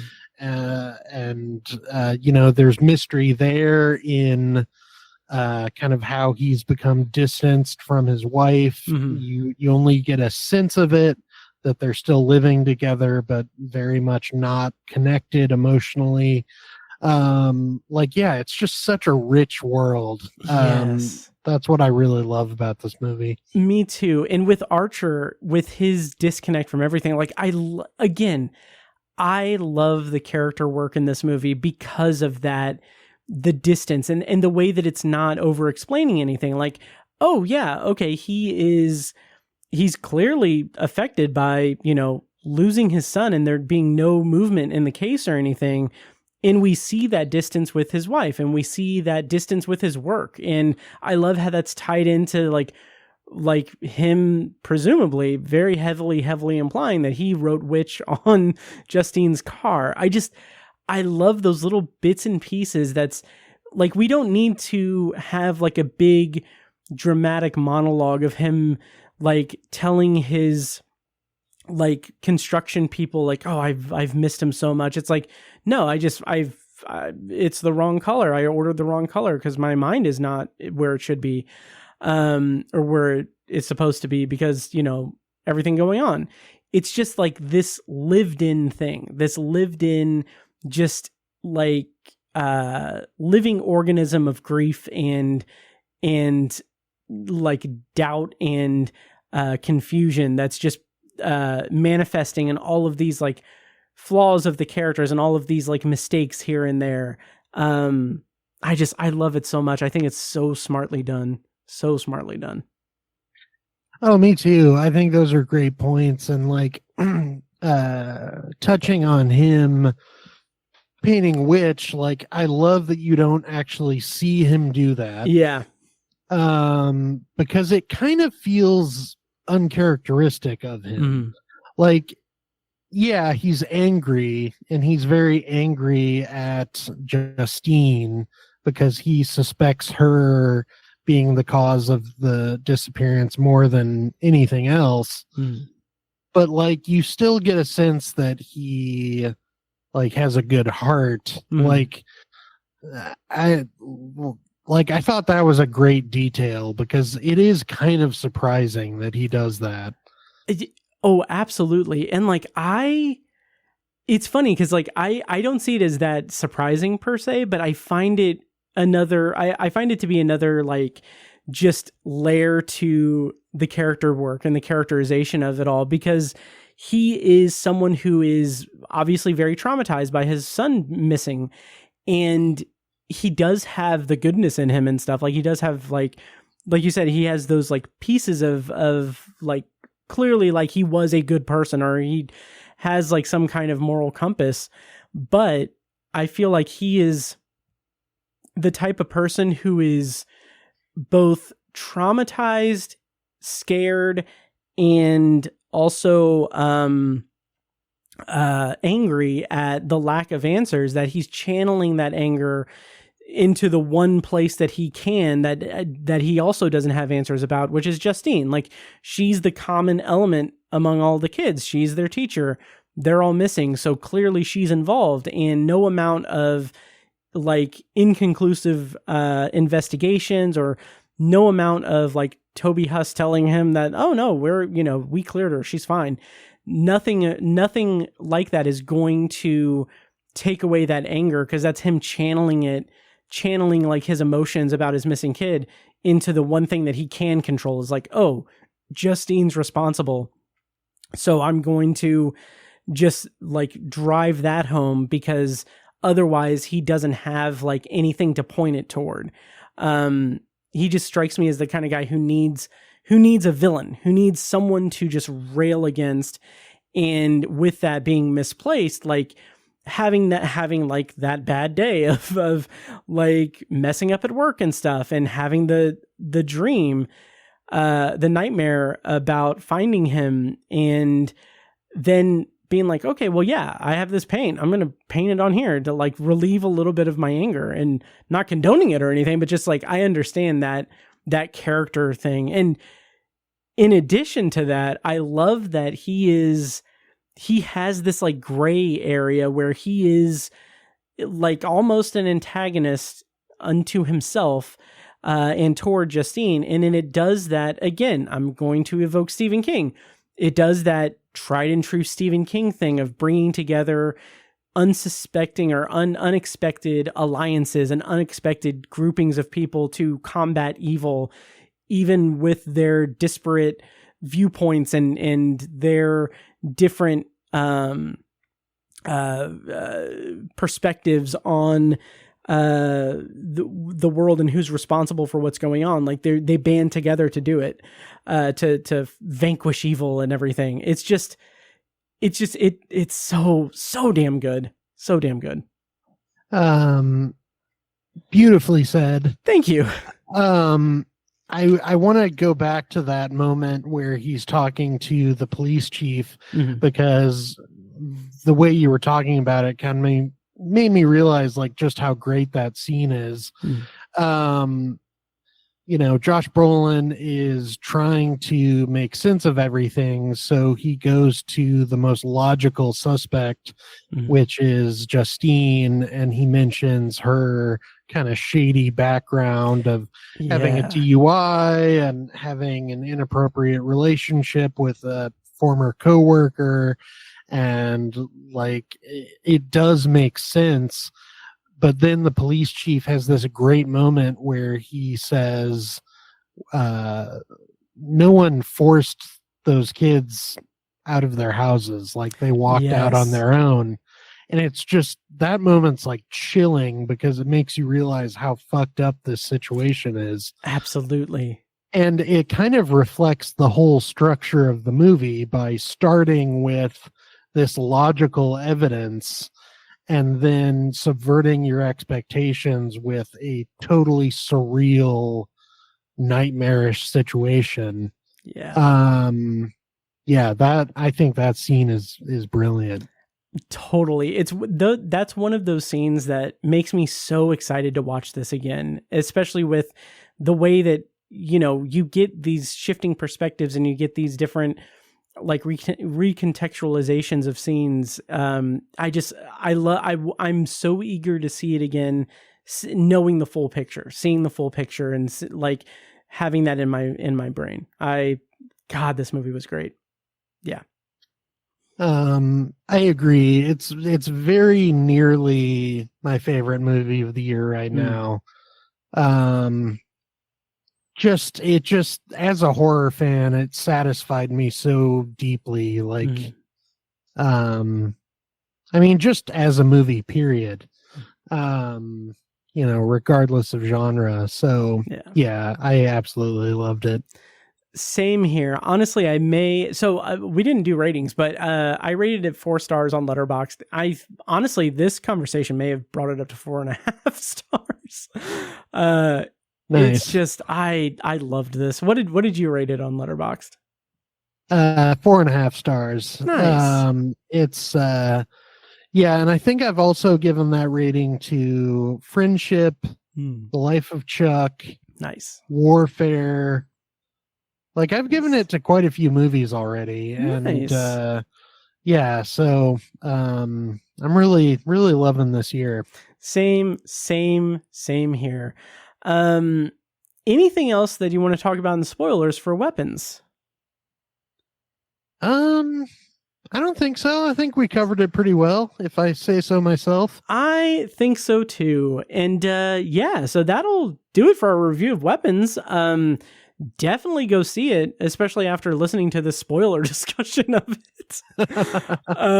But Sam is going to go, and I'm going to do the secondary review solo. But Sam, before you go, first of all, thank you so much for joining me for this week's episode. It's always a pleasure to have you on the show. And could you tell people where they can find you online and where, if you have any reviews coming up?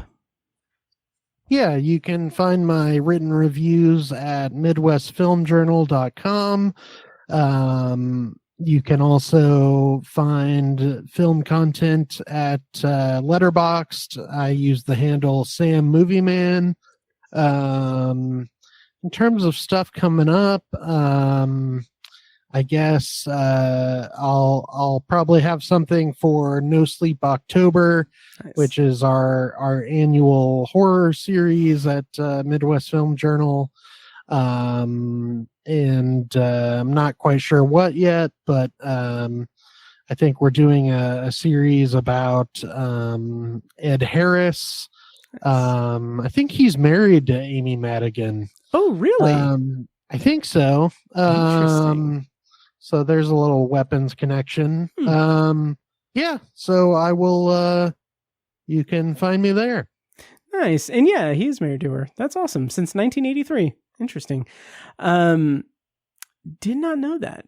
Awesome. Well, that is our review of Weapons. Thank you once again, Sam, for joining me, and links to all of his work and everything can be found in the show notes of this episode. But having done that review, we're going to go on to the secondary review. Thank you so much, Sam, and can't wait to talk to you again. Yeah, thank you. Yeah.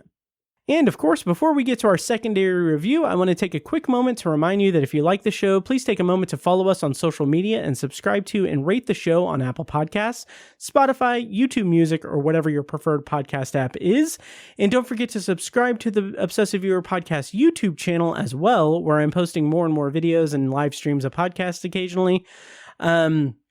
And also subscribe to the podcast itself so you never miss an episode. And if you're interested in starting a podcast of your own, you can go to Libsyn and use the promo code OBSESS. When you sign up for a new account, you'll get up to 2 months free depending on when you sign up during the month, and we'll get a commission on it as well. More details on that in the show notes of this episode. And now back to the show. Tell me I view obsessively. Okay, so that whole first part of this episode was recorded like a month ago, and I apologize so much for holding off on releasing it and everything. It took me a while to actually watch War of the Worlds, and I needed a break, I guess. I don't know. I've been busy with volunteer work and stuff and all of this other stuff, so I do deeply apologize. Thank you guys for your patience, and I hope you guys enjoyed that review of Weapons with Sam Watermeier, and I hope you guys enjoyed the rundown of Indianapolis screenings that are a month old. I will say before I get into my review of War of the Worlds that in the interim since that recording and now, I have posted some Patreon stuff reviewing or giving my immediate reaction to seeing High and Low in the theater.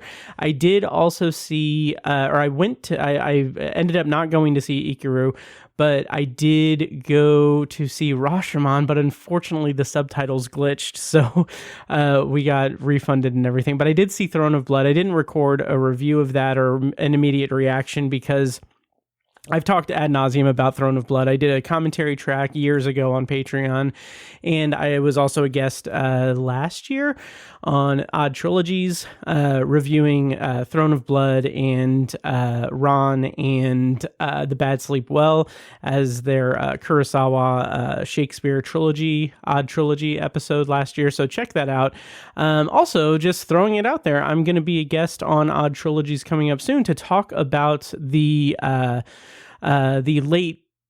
late stage of Kurosawa's career. So I'm excited about that. But anyway, so I apologize again for the delay.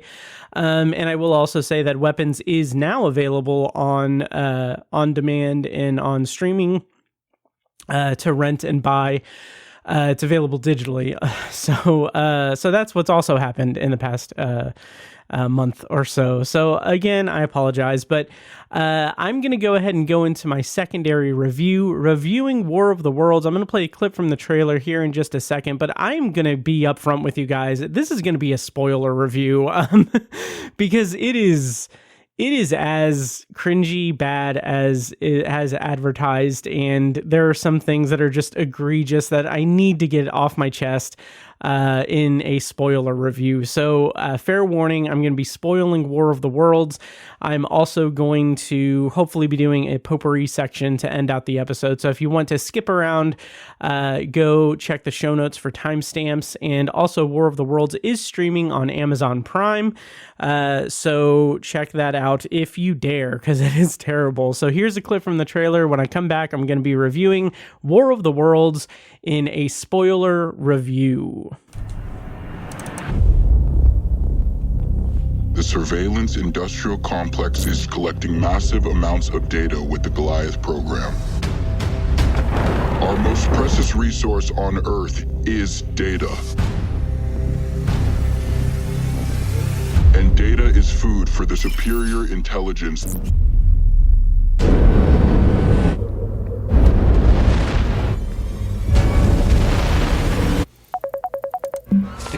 Dad, have you seen this? Have you seen this? Can you tell yet what they're comprised? All right, so spoilers on for War of the Worlds. This movie is streaming on Amazon Prime. It was released on Amazon Prime July 30th, 2025, but I believe that it was filmed during COVID lockdown, possibly, or it's a COVID-era pandemic movie that was made then, and then it has been unceremoniously dumped on Amazon Prime without being screened for critics or anything. So the plot summary, courtesy of IMDb, is: a colossal invasion of Earth is coming in this off-kilter take on the legendary novel of the same name, filled with present-day themes of technology, government surveillance, and privacy. Director was Rich Lee, and the writers were Kenny Gold and Mark Hyman. The cast includes Ice Cube, Ava Longoria, Iman Benson, Henry Hunter Hall, Devin Bostick, Andrea Savage, and Clark Gregg. And once again, I'm going to be spoiling this throughout this entire review, so fair warning.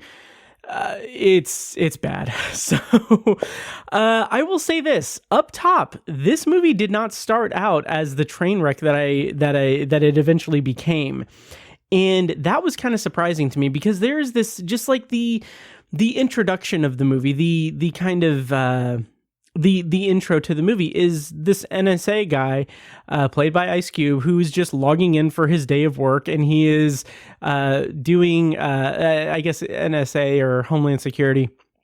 He is doing surveillance, and there's some interesting imagery, like there's some interesting ideas present here, where like he can lock in on any like moving vehicle and hear like a phone call as it's happening in real time, and he's just assessing all of these threats and everything, and it's interesting. It's interesting enough. It doesn't do anything with that, anything of value with that. It's just kind of an interesting sort of thing to present to us. It would have been more interesting in, say, 2005 or something, like back in like the like Bush 2 era, like government surveillance and everything, which maybe is saying a little bit something about the modern day, goings-ons of the world.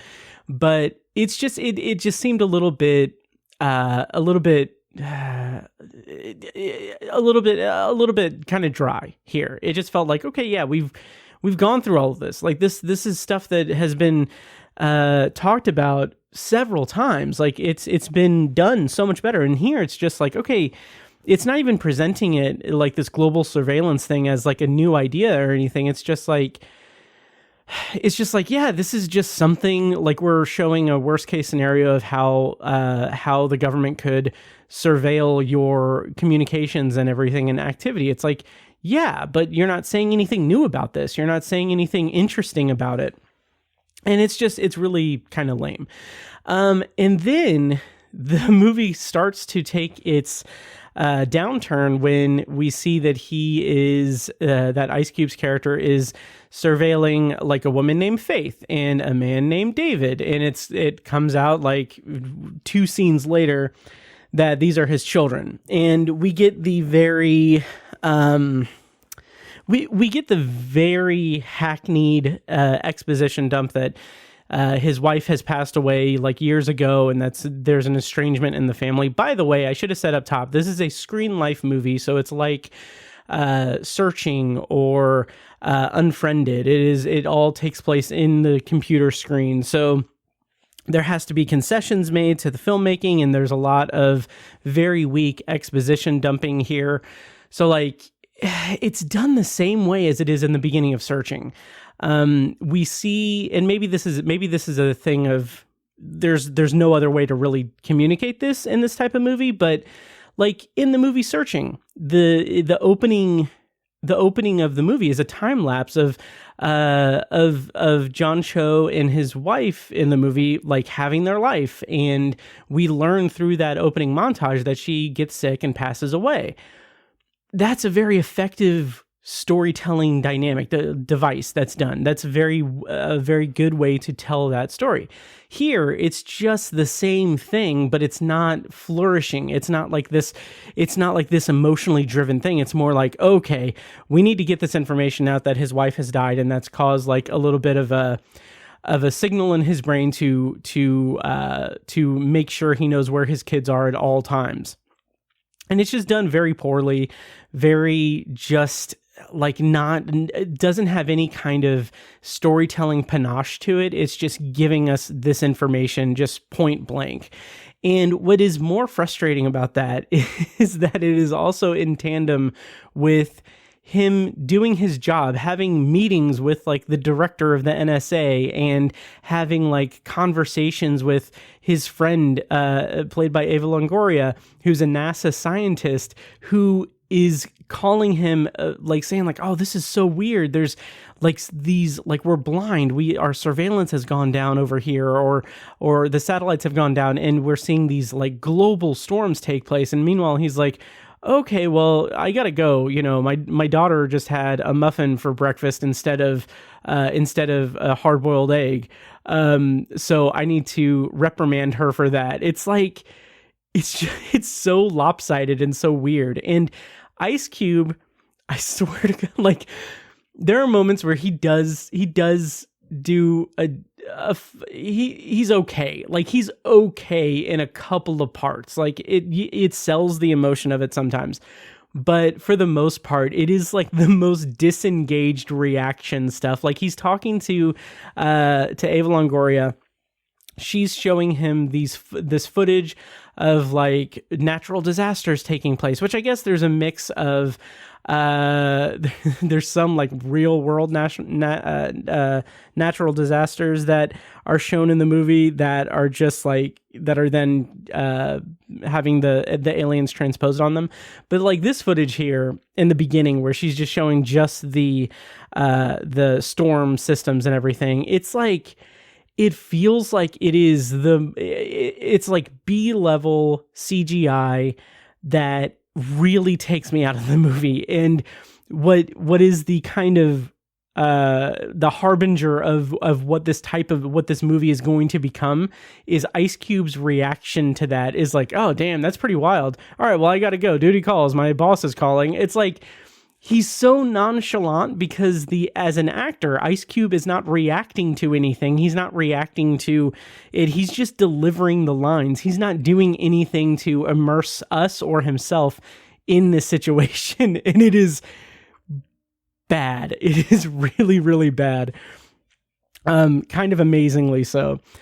And so then, like, there's a meteor shower, like, around the world, and, like, things are going haywire. The level of the level to which this is happening on a global scale is told to us, but not demonstrated to us very clearly. It's not like we don't get the sense that this is a global thing. We're told that it is, but there's not like this mobilization. There's not enough of a frantic pace done to the suspense of the movie. And I think also that is due to Ice Cube not being able to emote that sense of urgency. And it's not even like his character is not emoting that sense of urgency, but it's that like it's not the case of like he's a high level analyst for the Department of Homeland Security, so he needs to keep a cool head about things. It's like, no, he's just acting poorly. He's not doing a good job acting. He's not really selling like any moments, and the script isn't doing anything to really sell that to the audience either. So it's just this mixed bag of like bringing things together that just are not up to snuff, and that creates this void of energy throughout the entire movie. And then you couple that with this terrible like CGI natural disaster footage and everything. It's really, really bad. But as the meteors come out and then we see like the actual aliens come out and everything, like it's true to the source material that they're like tripods, but for the most part, it's not really much closer to like the source material, which it doesn't need to be married to it or anything. But the big thing about this movie is that the aliens are consumed by data. And I can't really remember like what the whole thing about it is. There's this mystery surrounding this hacker named the Disruptor, who is painfully obvious that it's Ice Cube's son, and it's very, very awkwardly done. But he's basically blowing the whistle on the government, saying that like, okay, yeah, the government has this Project Goliath that is a secret project that's basically exploiting all of our data, and because of that, because they're putting it online, these aliens who for some reason are obsessed, like they feed off of data that's signaling to them to come to attack us. And because they've launched the Goliath project, that has launched the aliens to come into Earth and attack Earth. Very dumb, very, very just like unnecessary way to tie things together. Because I'm a fan of War of the Worlds, like the original movie as well as the novel.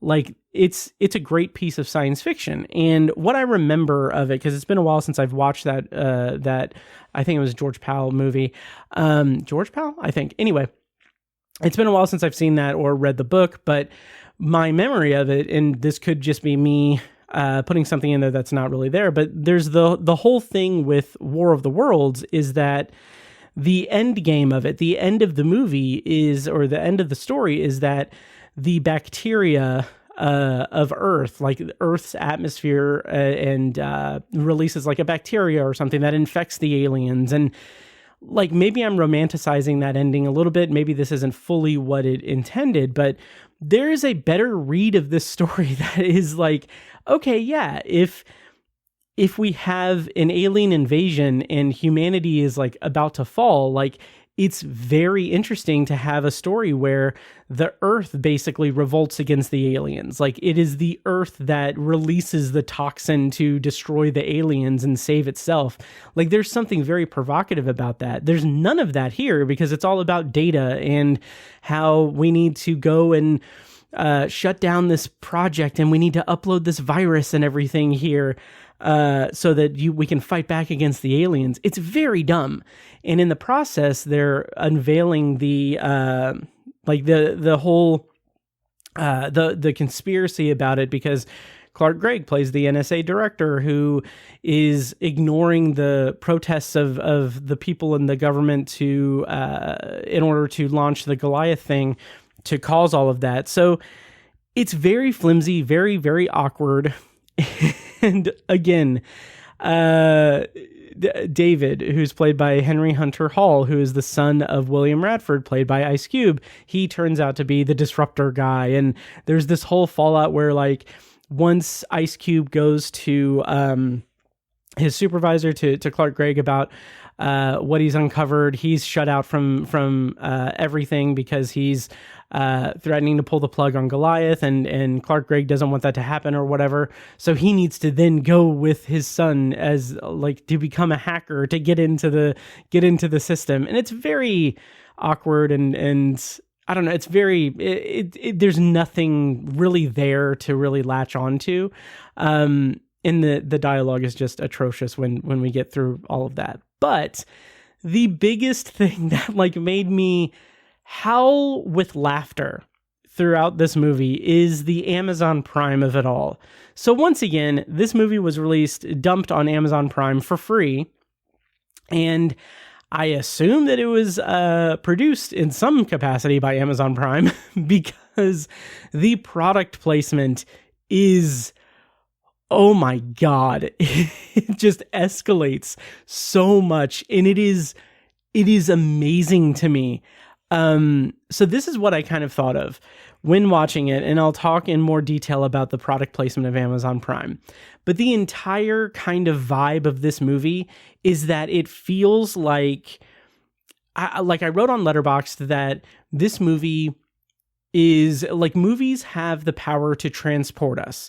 We are transported in different worlds, different realities, different perspectives, different cultures through the art of filmmaking and through the art of storytelling on film. What War of the Worlds does is it transported me into the universe of 30 Rock, where we see, like, in 30 Rock, there are tons of like fake movies in the world of 30 Rock that are just like the most slapped together, and just like it is a parody of corporate movie making, synergy and everything. And War of the Worlds is a 30 Rock movie in the real world. Like, it feels so of that type of movie within a show kind of universe thing, and it is almost a delight because of that. It almost elevates it because it feels that way. And the big thing about that, the big reason for that, is the Amazon Prime of it all. So Faith is played by Iman Benson. She is the daughter of Ice Cube's character. Her fiance is played by Devin Bostic. His name is Mark, and he is an Amazon delivery driver. So throughout the movie, Ice Cube is calling him and calling his daughter, calling his son, all of that. And as he's calling them, like, Mark is doing his delivering stuff, which is like, okay. So that is something that is, it's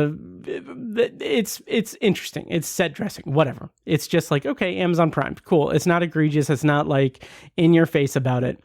But then Faith gets injured, and Mark goes to save her, and she has like she's bleeding out of her leg. And he, like, Ice Cube is telling Mark, like, you need to put pressure on it. You need to stop the bleeding. And he's like, don't worry, I got this. And he takes packing tape out. He's like, I'm a professional. And like, he like closes the wound with packing tape, which, okay, also not inherently Amazon Prime, not inherently like product placement or anything that's done with the Amazon Prime thing. But it is also like he's in an Amazon uniform and everything. And like, it's a hero moment for him. And then before the more egregious stuff, there are like references to, like, Ice Cube is having heated conversations with Clark Gregg. And he mentions, like, what is the point of like we're doing all of this so that we can see what's in everyone's Amazon shopping cart. And it's just like, those references are just so like out of left field, and they with everything else that's Amazon related in this movie, it just feels like really like it takes me out of the movie so much. But the biggest thing, there's a 1-2 punch at the end of this movie that just feels like, holy crap, this is shameless. So through the course of events in this movie, they need to upload a virus, or they need to do something. They're basically pushing data into, I don't know, who cares? They're doing something to defeat the aliens by basically putting in more data, I guess. And so in order to do that, Ice Cube has to upload a virus or upload something to a main server or something. And so as he is like talking through it with the fellow disruptors and everything, I think David asks him, like, do you have a thumb drive? And he's like, no, I don't have a thumb drive here. It's Homeland Security. I can't even bring in like a cell phone or anything. Like, it's locked down. I can't. So Mark, again, Amazon Prime delivery guy, is like, okay, I got you. And then Ice Cube's like, wait, how are you going to get a thumb drive to me when they're all over the place there? And then he, like, this is near verbatim. I didn't mark it down, but this is like nearly verbatim the line. it's the future of delivery. It's Prime Air. And he whips out a drone that he's going to control remotely to deliver the thumb drive to save the world to Ice Cube. And it's like, it's the future of Prime delivery. What the hell? So I paused it there and I just started howling laughing. It was hilarious to me. But then I did not, like, I even mentioned to like some friends, I was like, I don't know, I didn't expect the Amazon Prime of it to play that big of a role in this. And like, it is amazing. And I was premature in doing that because just a few moments later, as they're going through the whole like drone thing, trying to evade the aliens and everything, the drone gets knocked down and it's turned over on the street amidst all of the aliens. and it's just there. So the fate of the world rests on someone flipping it over so that it can fly again. And it just happens that there's a man that's nearby in a tent, and the characters have to basically hack into his phone to send him a message saying like, "Hey, flip over this drone so that we can save the world." And it's it's almost too much to even say. So they message him, they text him, they hack into his phone, they text him, and Faith is like, if you do, like, you need to flip over this. It's a matter of life and death. And he's like, are you kidding? There's all of the, like, they're everywhere. They're like, I'll get killed. And then she's like, the government will give you free Wi-Fi for a year. And then he's like, what? So they can spy on me? And then, and then Mark is like, or I think I don't know, who cares? Faith or Mark is like, well, wait, no, let's give him $1,000 Amazon gift card. And she just copies and pastes the link into the chat. And then he's like, okay, I'll do it. And he goes and flips it over and saves the day. It is like, I don't even think 30 Rock would get away with that level of like satirical product placement movie within a TV show thing. Like I lost it. I was amazed at that. Just absolutely amazing. So the other thing that I failed to mention early on, as I was kind of going through this very paper thin plot, is that as William Radford, played by Ice Cube, as he is communicating with these different people, these different agencies, these different directors and everything, there is this, they have a, what are we, some kind of Suicide Squad moment. So he's talking to, I think it was the president, and he's on the line with the president, the NSA director, and Michael O'Neill's character, who is like a high-ranking something or other. But they're talking, and they're just trying to figure out like the threat assessment and everything. And Ice Cube has sent like his report to like what all has been impacted and everything. It's been very coordinated.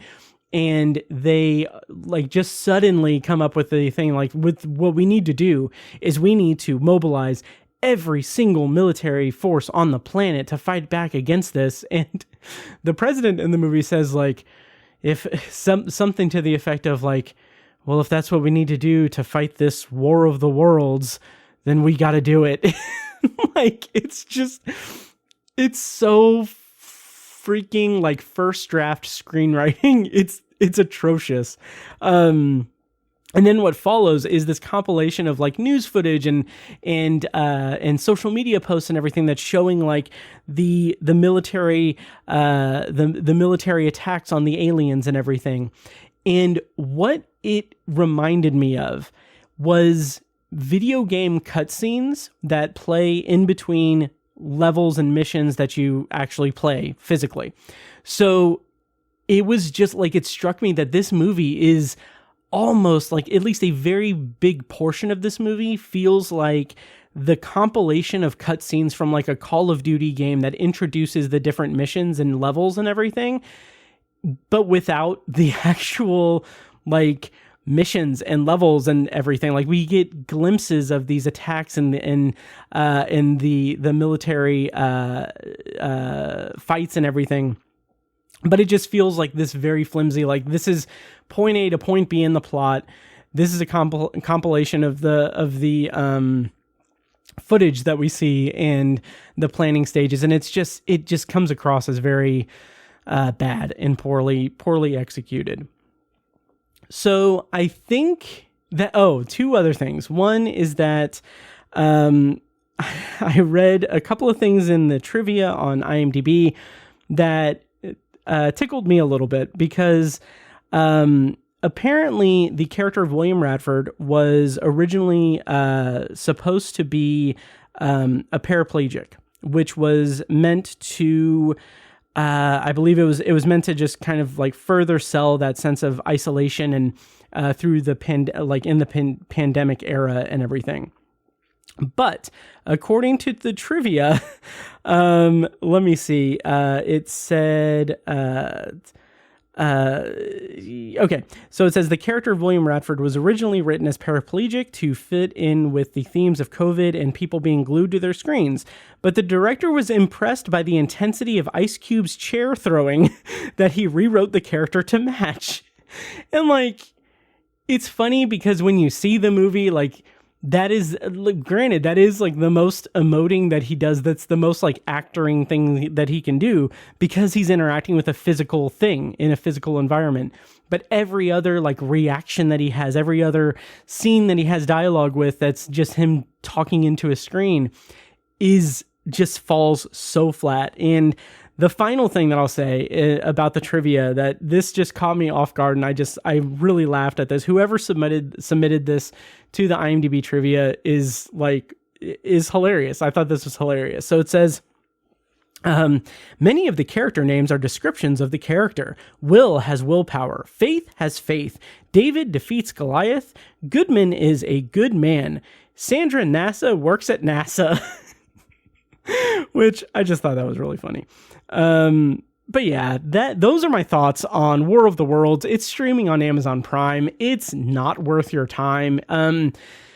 I rated it 1 star out of 5. I've seen a lot of people rate it half a star. I'm not saying that by rating it 1 star that it has any real redeemable qualities. It's just the egregiousness with which it does the Amazon Prime tie-ins, and the way that it is just so low effort in terms of performances and writing, that it just made me a little bit more entertained by it than bored by it. So that kind of brings it from half a star to 1 star. So that's kind of my grading scale there for how I judge this movie. So that's War of the Worlds. It's streaming on Amazon Prime. Save yourself the trouble. Watch the original movie. I would even say, to a certain extent, watch the Steven Spielberg movie. Like, that was okay. But yeah, it's bad. It's bad. So that does it for the secondary review on this episode of the Twilight Zone. Wow. Of the Obsessive Viewer podcast. Yeah, and I'm going to round out the episode with a little bit of potpourri, just to kind of give you guys a taste of what I've been up to in the last month since we recorded the first part of this episode. Let's see where to begin. So first of all, Potpourri is the section of the podcast where we wind things down and talk about things we've watched, things we're looking forward to, whatever we want, as long as it smells good. It's the Potpourri section. And the first thing I want to bring up really quick is that the Heartland Film Festival is either about to or has, I think they're about to this week, on the 17th, they're going to be unveiling the lineup of movies this year at Heartland Film Festival. So keep your eye out for that. And I'm very excited about that. And I thought there was something else that I was going to talk about, but I can't really remember what it was. But either way, so check that out. As far as things that I've watched and things I'm looking forward to, that's what I was going to talk about. So I'll dovetail these together with a promotion thing. So I got to see Tim Burton's Batman and Batman Returns in the theater. They had them playing in theaters one day only on August 25th, and I was a little perturbed because the timing basically I was like, oh, I could do a double feature in the theater. I can go see Batman and then go watch Batman Returns immediately after it. But the timing didn't work out. Like, they had a showing at 4 for Batman, and then the next showing for Batman Returns was like at 10, and it was like, it's a school night. I can't it's a work night. I can't justify being in a theater at 10 p.m. So I was only able to see Batman, but fortunately on Labor Day, they showed them again. And I went to, I think, the 7:00 showing of Batman Returns. And very cool to get to see those movies on the big screen, especially since I've been very much steeped in Batman stuff by playing the Arkham games and reading the comics and watching the animated series. All in preparation for a Patreon project that I'm launching in January. I'll get more on that here in a moment, but I will say that those movies are fantastic. It's so interesting to see Batman brought to life in the late 80s and early 90s, because that first movie is very much it's an interesting, just like, coming out party for comic book movies, essentially. Like, it feels like at the time that was like the dark and gritty comic book movie adaptation. And even in being that, it is also this very gothic, very Tim Burton movie. But at the same time, it's also, as a Tim Burton movie, it's a little held back. It's not full Tim Burton. And I think that's because it was early in his career. That was before he had like any cash to really, like the cachet, I guess, to really go full Tim Burton. And it's so interesting to have that in mind when going to watch Batman Returns, which is very much like pushing the envelope in terms of being weird Tim Burton stuff, which Tim Burton is a director that I'm a little bit of a mixed bag on. But it's really interesting to see those two movies, especially on the big screen. So I was very happy to be able to see those movies in the theater. And like I said, I'm going to dovetail this into like an announcement thing. But I've been really toying with, or I've been coy about it, and I've been referencing it here and there on Patreon and everything, but I've been watching and reading and playing a lot of Batman stuff. And because I'm me, I figured, like, how can I turn this into a podcast thing? And it's not a full podcast or anything, but I am going to be doing a Patreon project starting in January, where I'm going to be going through a bunch of Batman related stuff. It's not really following any structure or specific schedule. It's just basically like I'm reading or watching or playing something, and I'm commenting about it. And so that is going to launch in January. I'm calling it the Gotham Project. That's going to be launching in January for Patreon supporters. I'm going to have a specific Batman tier level, but it's also going to be released for the $2 patrons and all the other levels there too. So that's launching in January. But I do want to say that this week, so on Saturday, September 20th, I am going to release a free sneak peek episode of the Gotham Project. And the reason for that is that Batman Day is September 20th this year. It's apparently DC celebrates Batman Day as usually the third Saturday in September. So in honor of Batman Day, I'm basically taking 2 of the recordings that I have been working on, and I'm releasing it as a sneak preview episode of my Gotham Project Patreon project that's launching in 2026. And because it's going to be for Batman Day, and because it's going to be a sneak preview of it, I'm releasing it to all of the paid levels on Patreon, as well as free members as well. So if you want to sign up at patreon.com/obsessiveviewer and just get a free membership, where you just get emails from me whenever I post something, but also access to this specific episode, sign up, patreon.com/obsessiveviewer. I also have some free Patreon exclusive podcast episodes on there as well for the free level. But that's going to be a sneak peek at the Gotham Project, which is launching in January. I guess I can spill the beans, on what I am reviewing in this sneak preview. episode, but it basically in that episode that's coming out on Saturday on Patreon, I'm going to be reviewing the Second Chances collection of Batman comic books that were run from the mid 80s, I believe. Some of the first or like early stories with Jason Todd as Robin, and then the secondary review, because I have to do, much like Two-Face, I have to do 2 reviews per episode, the duality of it all. The secondary review is for a trilogy of issues from Batman from 86 or 87 called the Dumpster Slasher Trilogy. Those are 3 issues of that series that I share my thoughts on. So that is going to be coming out for free and paid members on Patreon Saturday, September 20th. Go sign up, go check it out. Let me know what you thought. And yeah, hopefully you join me for the Gotham project launching in January. And now that means I have to do it. I've got several recordings recorded and everything, but I'm excited about it. It's going to be exciting. It's going to be an exciting time for Patreon, and I hope you guys join me on that journey through Batman lore. And yeah, so the other thing I'm going to talk about for Patreon, or for Potpourri rather, to close out this episode, I'm going to share that I have recently rewatched in its entirety The Shield, the FX series starring Michael Chiklis that was created by Sean Ryan, has Michael Chiklis, CCH Pounder, oh my God, why am I blanking on Shane's name? Walton Goggins, Jesus. Just an amazing cast, and that show is one of my top 3 favorite shows of all time.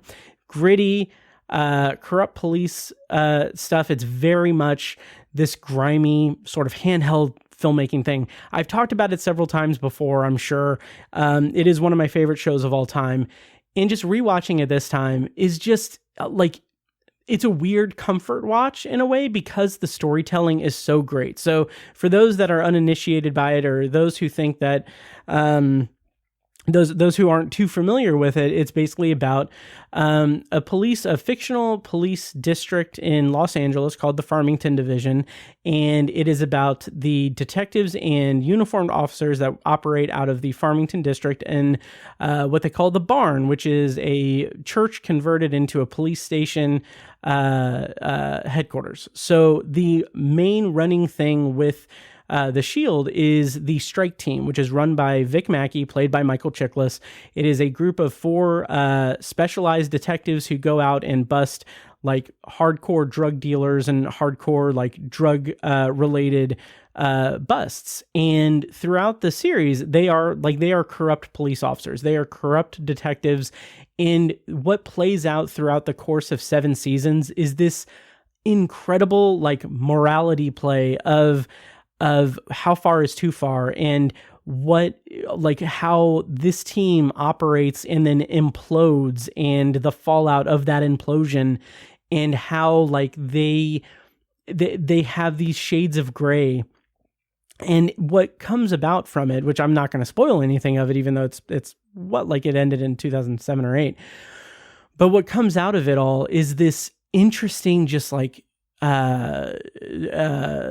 duo, like the contrast between these 2 specific characters, Vic Mackey and Shane Vendrell. They're the 2 of the kind of heads of the strike team, basically. And it is this interesting like storyline of anti-hero, like corrupt cop, and his influence on his partner, and how that causes this sense of like not having that moral grounding. And it's hard to explain really, but like it's Shakespearean in the tragic fallout of it all. It's Shakespearean in the way that it plays out. And I've got to say, like one of the things that bothers me just as a terminally online person is that I feel like The Shield, even though it did get Emmy recognition when it was airing, I believe Michael Chiklis, I think the only Emmy that it won maybe is Michael Chiklis winning for Best Actor. It could have gotten more, I'm not sure. But I mean, the whole cast deserves it. Like Walton Goggins, if you are a fan of Walton Goggins from Fallout, from White Lotus, from any of his current things where he's where he's like really picking up steam, which, by the way, so happy for the guy, because that, like, I've been a fan of his since The Shield, and it's so great to see him get that recognition on like a wider scale, because his performance throughout 7 seasons of The Shield is incredible. Like, he is absolutely incredible at playing this, like, really what could have been a very one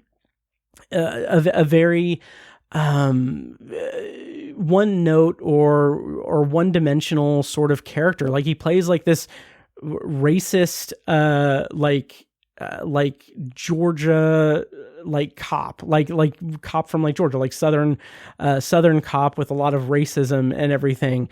And he has this just level of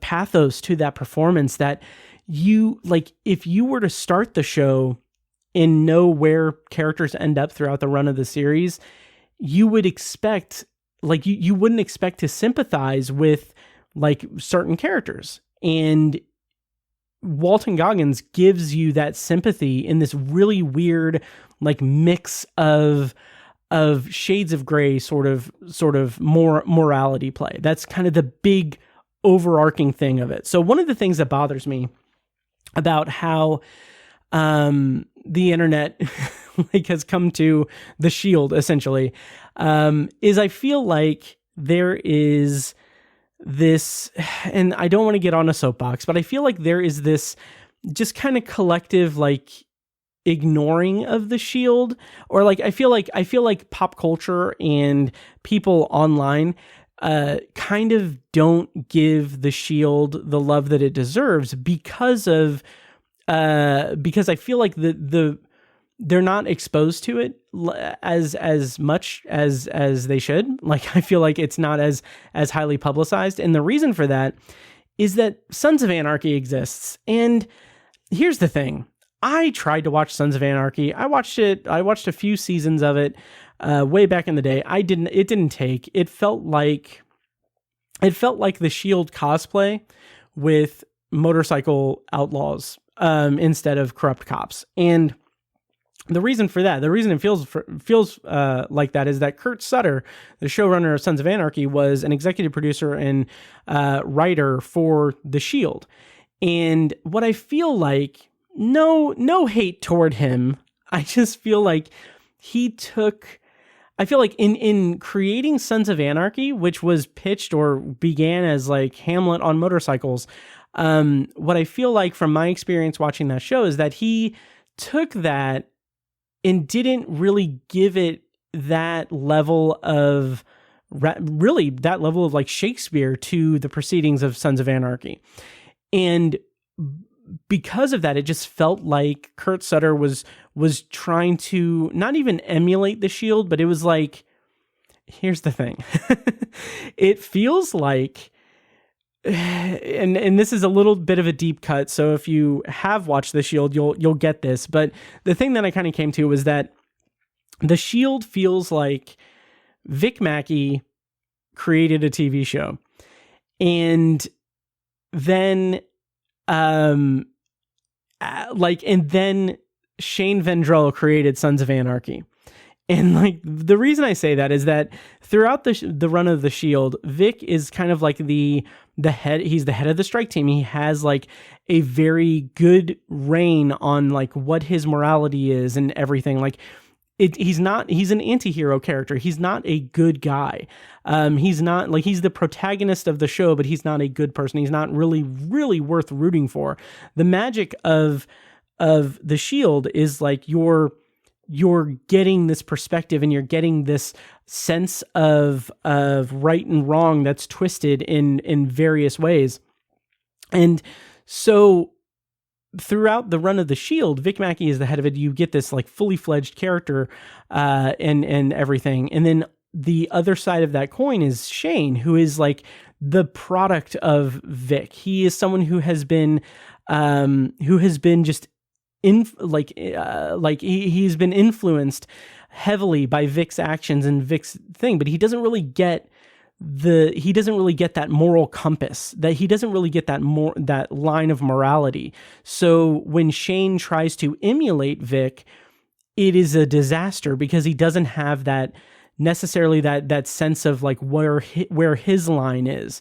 And that's why I say that Sons of Anarchy is kind of like Shane making a show after Vic made The Shield, because it feels like Kurt Sutter doesn't really he doesn't have like that level of he doesn't really, from what I've seen of Sons of Anarchy, it doesn't feel like it has that line. It doesn't feel like it has that line of really having a through line for what the characters are or what they're all about. So I don't know. It just never really stuck with me. But the thing that bothers me is that Sons of Anarchy had worldwide acclaim. Like, it is a very popular show. And I think part of that is because, Charlie Hunnam is a good looking dude and people like watching him do outlaw stuff.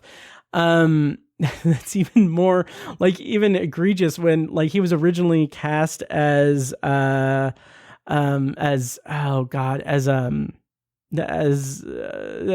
lead in 50 Shades of Grey. And it was funny because when that was announced, the season premiere of the next season of Sons of Anarchy had a very steamy sex scene with Charlie Hunnam in it. And it's it just felt like Kurt Sutter and the team behind Sons of Anarchy were just trying to capitalize on the people that were going to be watching Sons of Anarchy because the star was going to be in 50 Shades of Grey. So anyway, that's the kind of level of I don't know, thought outness that I feel like went into Sons of Anarchy. But anyway, what I'm getting at is that in terms of pop culture and in terms of chronically online people, their exposure to The Shield is, that show that Kurt Sutter worked on before he made Sons of Anarchy.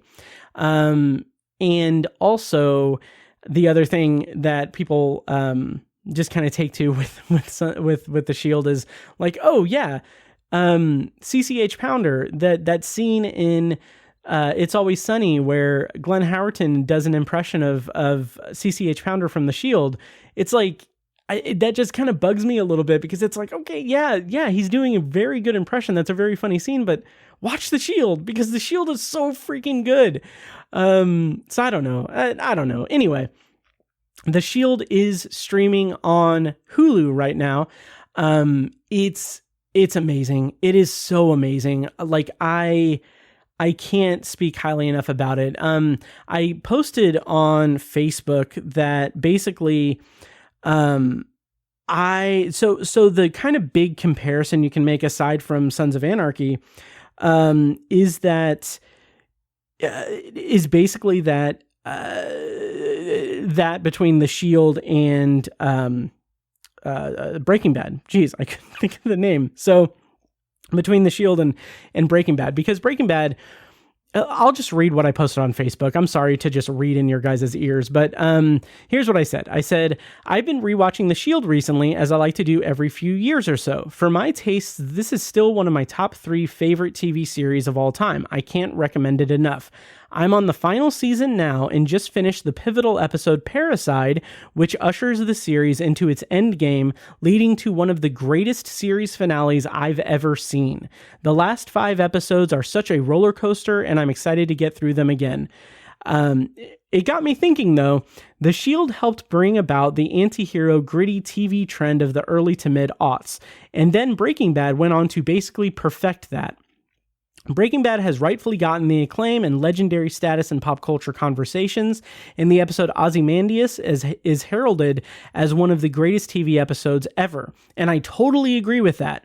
But I'll always have a soft spot for The Shield, especially when it comes to that final season, which is such a masterclass in dominoes falling, moral ambiguity, tragedy, and reaping what you sow.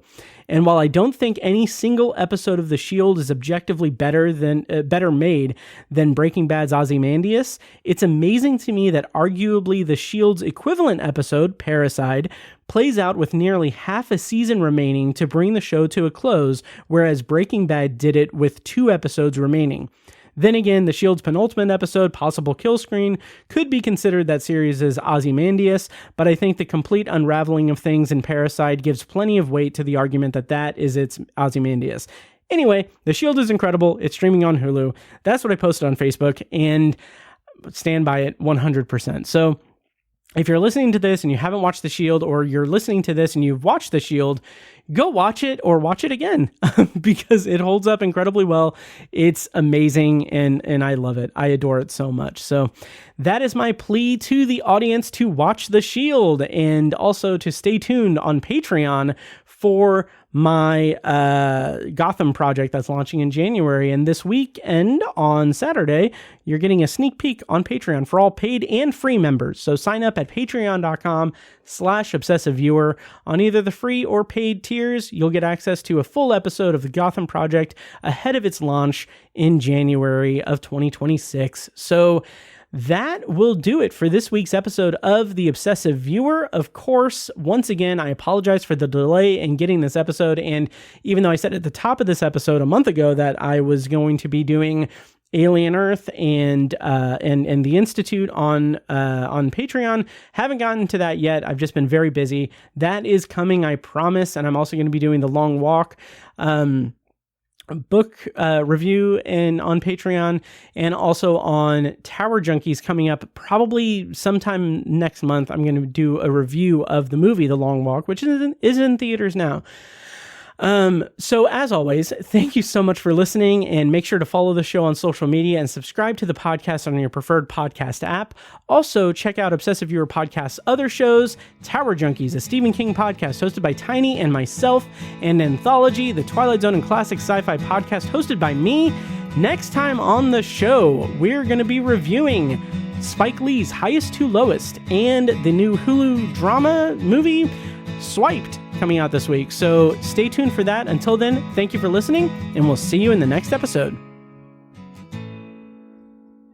And now, enjoy this short clip from a recent Patreon exclusive episode. For the full episode and more Patreon exclusive content, sign up at patreon.com/obsessiveviewer. That is pretty nuts. And for anyone who thinks that Indianapolis is not a cool city, I think our local theaters are really proving them wrong. Absolutely. With specialty screening opportunities like the Kurosawa selection at Can, and like the Alamo Draft House is showing cool older movies. Living room theaters. So yeah, this it's turned into a pretty cool movie town. It really has. That's grown so much over the years. Like since the beginning of this podcast, really, it's just I've charted that growth in however many ways I can. It's just so nice, especially considering, and we're not going to get this into too much of a